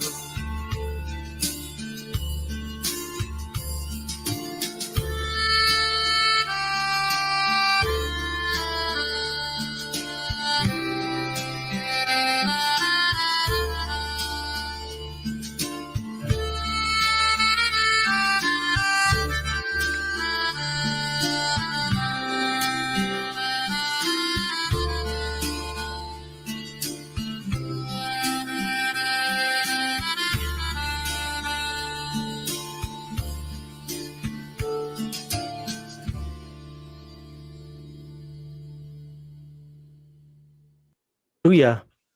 Wow. Nice. My only complaint about the song is I wish I would have done one verse per book, and I didn't realize at the time when I did it that how many books there were. I was like, oops. But Oh, no, it's fine. Yeah. That's good. so what inspired that is I had that term Jericho the Walls Fell in my head, and I wanted to do something with that, and I remembered him covering Final Siege, and I was like, wait a second, that's like a perfect way I can put this together. And yeah. So then all of a sudden, like I said, I was making music for Legion of Myth for some stuff, and I just dove down this rabbit hole. Like I said, there's one, I wouldn't say for every world book, like if they're combined, like Dinosaur Swamp has one song. And yes, it's an Appalachian song. But yeah, I'll send you the link for that if you guys like it. Yeah. Please do. Absolutely. But I'm happy with that one. That's somebody said that song gets me in the feels. Something yeah, that does me too. There's something I just really find catchy about that. It turned out better than I thought it was going to. So Yeah. but Absolutely. Jericho's my spirit animal. Jericho Holmes. I love that man. I read it. I'm like, my God, I was on board with the CS before. Now I'm full throated. You know, flag waving, banner having some bitch. That's me. Well, all right. Are there any final comments? I looked through the Discord stuff, and again, I apologize to Discord folks. They're probably sick of me doing this, but every time we, do one of these live streams, I get to maybe one of their questions or none of them. But it's all a matter of time when it comes to this, and we have to prioritize the live stream, super chats, rumble rants for that. So I'm not going to be able to get to them today. We are going to do our giveaway. I will set up the Hunger Games stuff. So if Heathen Dog wants to take over for a moment here while we do that. But any final questions, comments, concerns from Kevin and Jeremy about the lore of those books, about using those world books, and of course, if you want to tie that into the bundles as well, please, by all means. General Jericho Holmes, there's a hero for you. See the whole Tolkeen 7-book series. It's an excellent buy. just for the story. I mean, Kevin said, you go ahead and work while I'm talking. Kevin said that he's not in the business of writing novels. Liar. He wrote a novel. He wrote an epic freaking novel. It's a 3-book series. It's Lord of the Rings and riffs. That's what it is. All right. It's an epic trilogy, Homer Iliad type nonsense going on. All right. Just reading the lore is worth the price of admission for these books. And if you can figure out a way to cajole, convince, or bribe your players into playing through this campaign, I swear to you, I promise you and they are going to be happy you did it. 100%.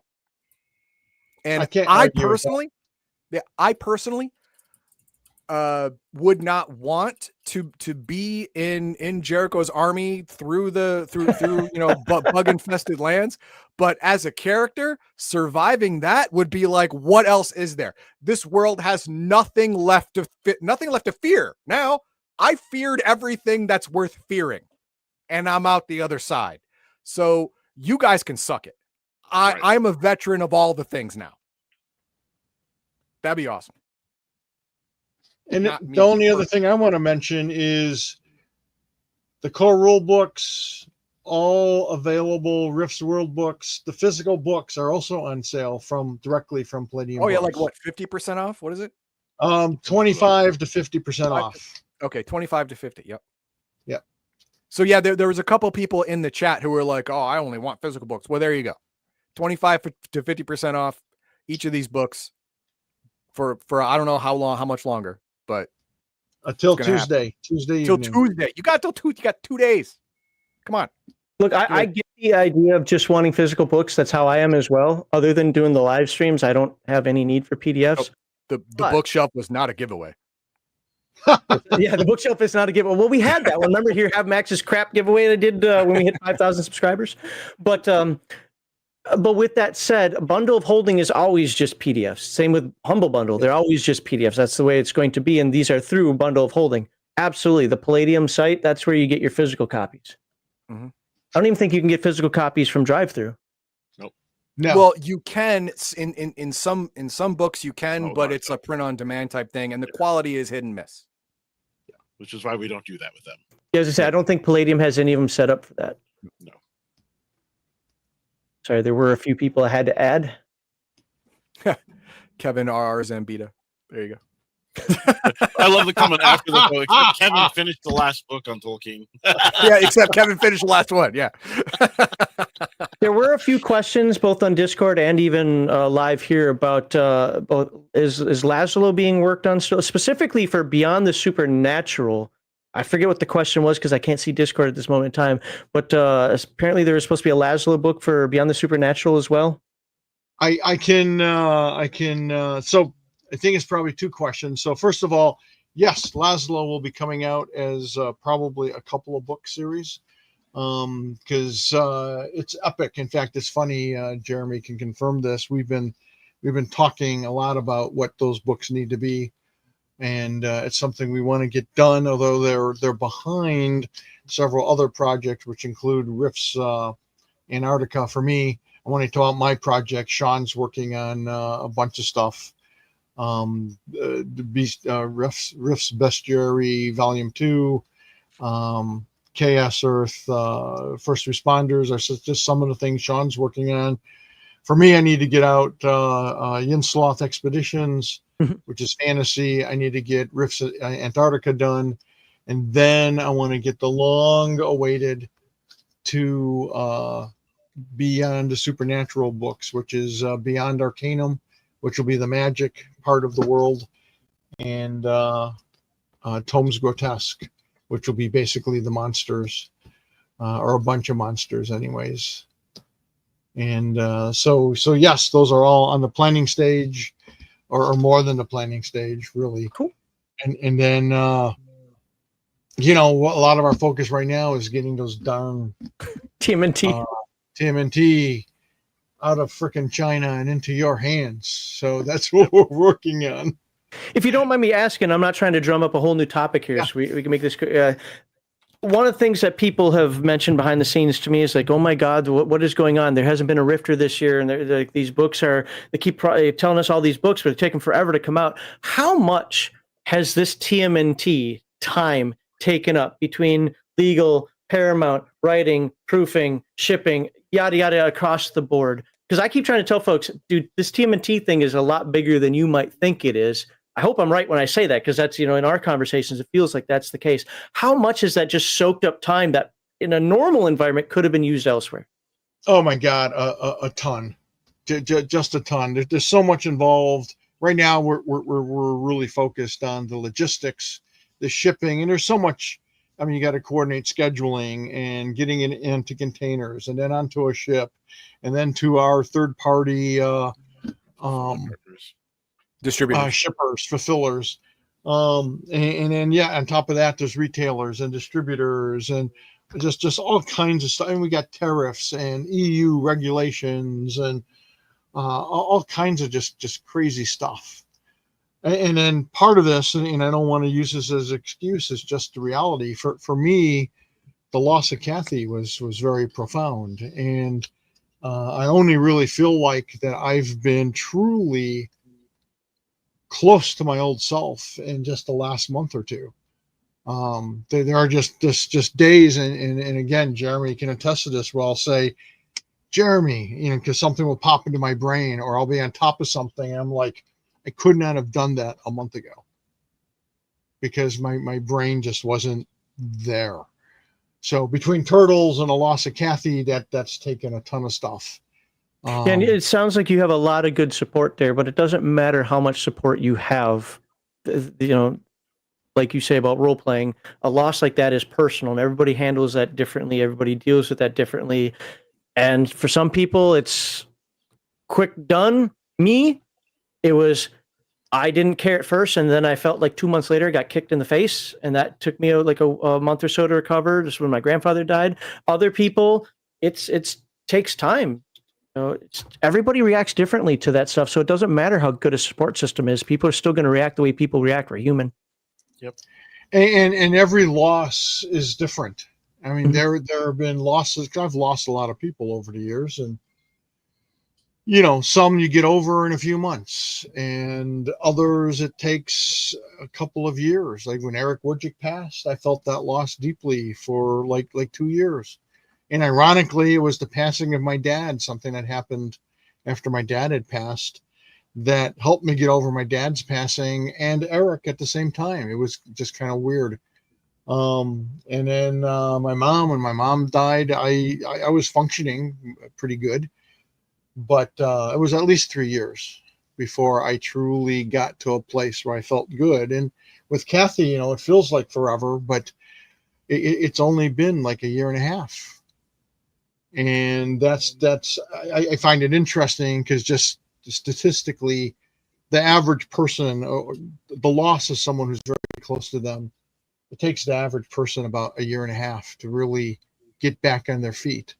And I am a living testament to that. But yeah, the Turtles has been, and the other thing people forget too, because I think they're like, oh, just get me my books. But there were a gazillion other little things. I mean, there's the poker deck and like 6 different sets of miniatures and 3 different print sets and the dice tray and the dice tower, and there's just thing after thing, and they all require all kinds of attention, different kind of attention, and then there's the packaging. So I don't have them here.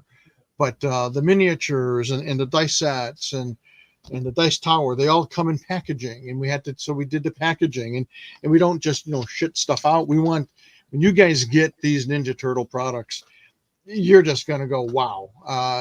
That's been one of the rewarding things, showing them off at Gen Con and Granite City Comic Con, is people look at these books and they're like, holy crap.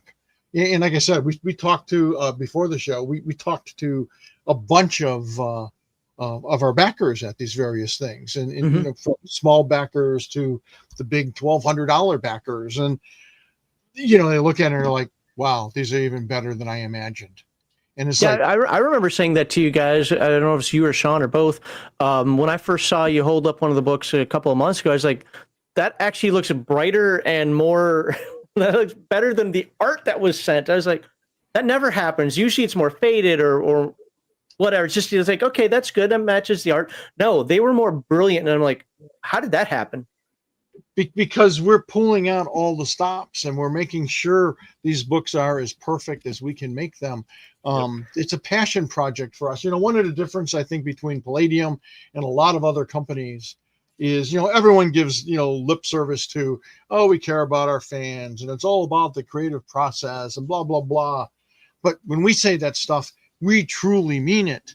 And, Kevin Eastman, Peter Laird, we were close friends for decades. Eric Woodjick, I love that man like a brother.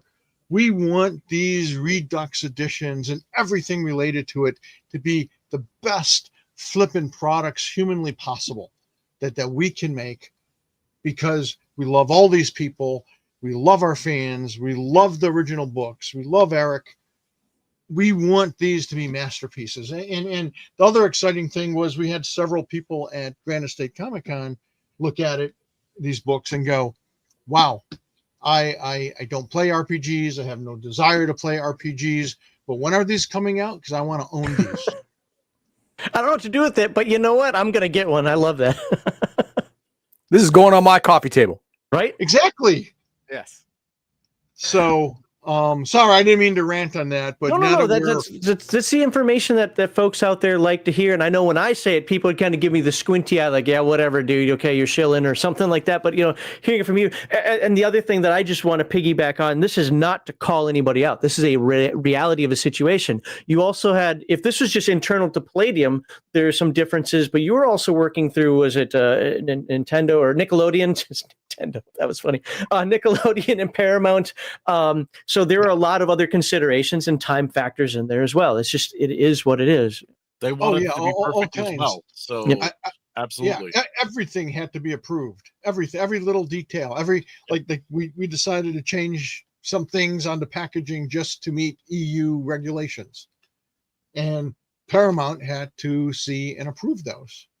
And by the way, approval, folks, isn't they submit something and go do something else. It's either conference calls or phone calls, whatever. These are time-consuming things that still take up time during the day. Forms, whatever.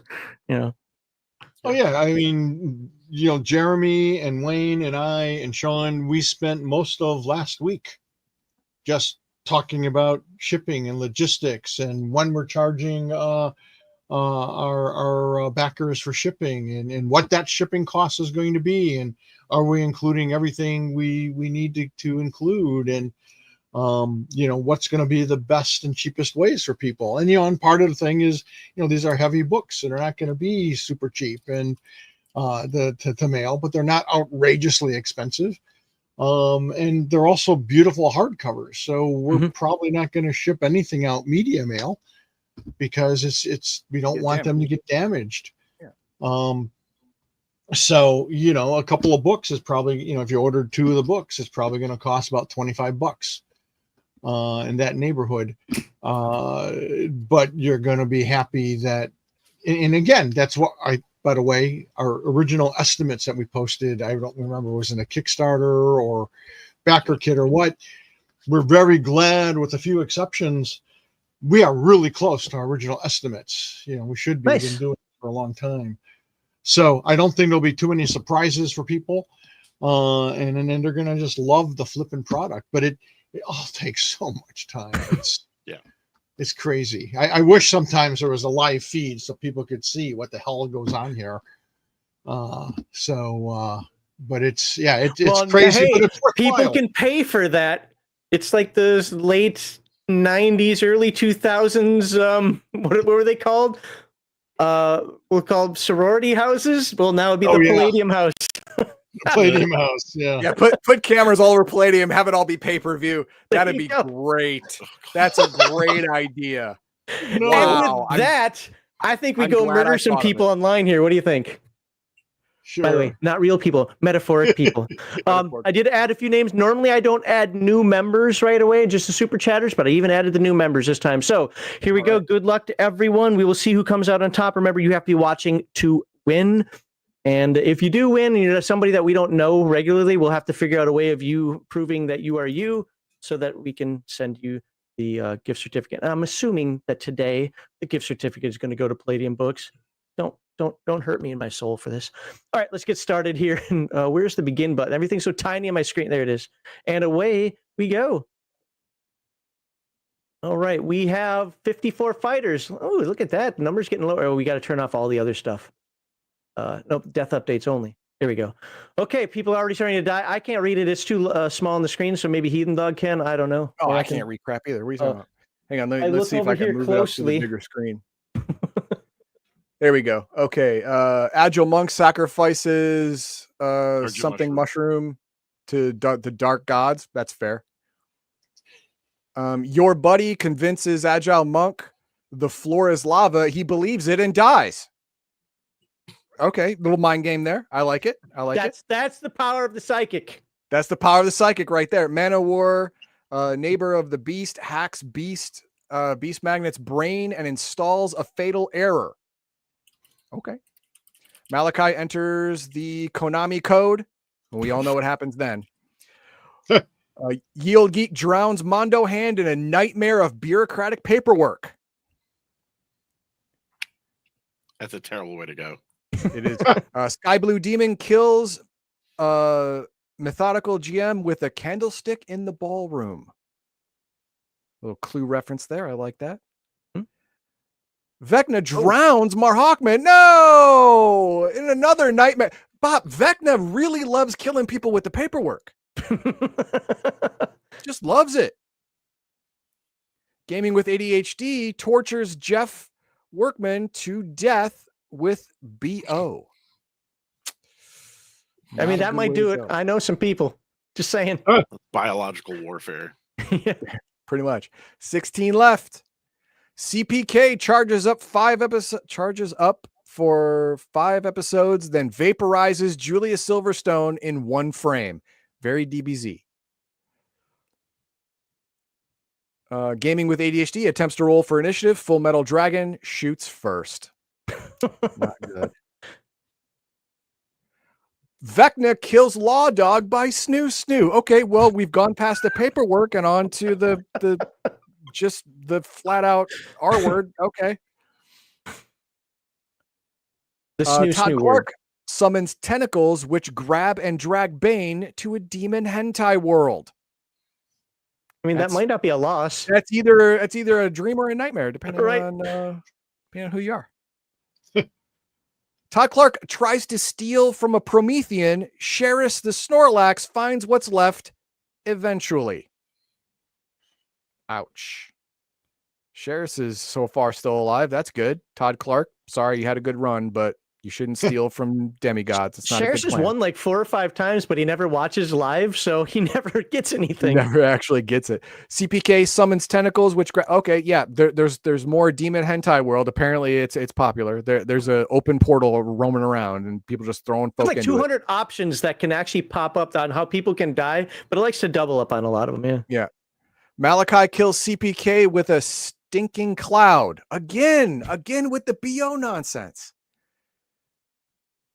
Bob Vecna right now has 3 kills. Yes, we know. And 2 of them were with paperwork. Can we zoom in on this thing now, finally? How many are left? Looks like two are left. Yep, 2 are left. Okay. So we'll just kind of stay there. Malachi's one of them. And, oh, yeah, who is it? Malachi and Poly Robotics? They're both watching, too. So looks like we're actually going to be paying somebody money today. Dang it. I mean, good. They're coming up. I think I've been gassy lately. Can you guys like go towards each other? Stop chickening out. Oh, hey, Poly Robotics is a winner. I missed how he won. I didn't catch it. I can download it. Let's see. This is so tiny on my screen. Press Control to save a log of the match. Okay, we're doing that. What's the date today? 28. 28. Thank you. think I'd know that since I live stream, but you know. 28 and And Polyrobotics is here. Yep. All right, Polyrobotics, just send me a message on Discord. Oh wait, you don't do Discord. Oh crap. Well, send me a message on how you want it, and I have to have your email address, and if you want Drive-Thru RPG or Palladium Books. Those are, and by the way, I copy and paste your email address, so if you spell it wrong, that's on you. It's on you. But there we go. That is it for today. We do have to figure out how Polyrobotics is going to get a hold of me. That can happen later.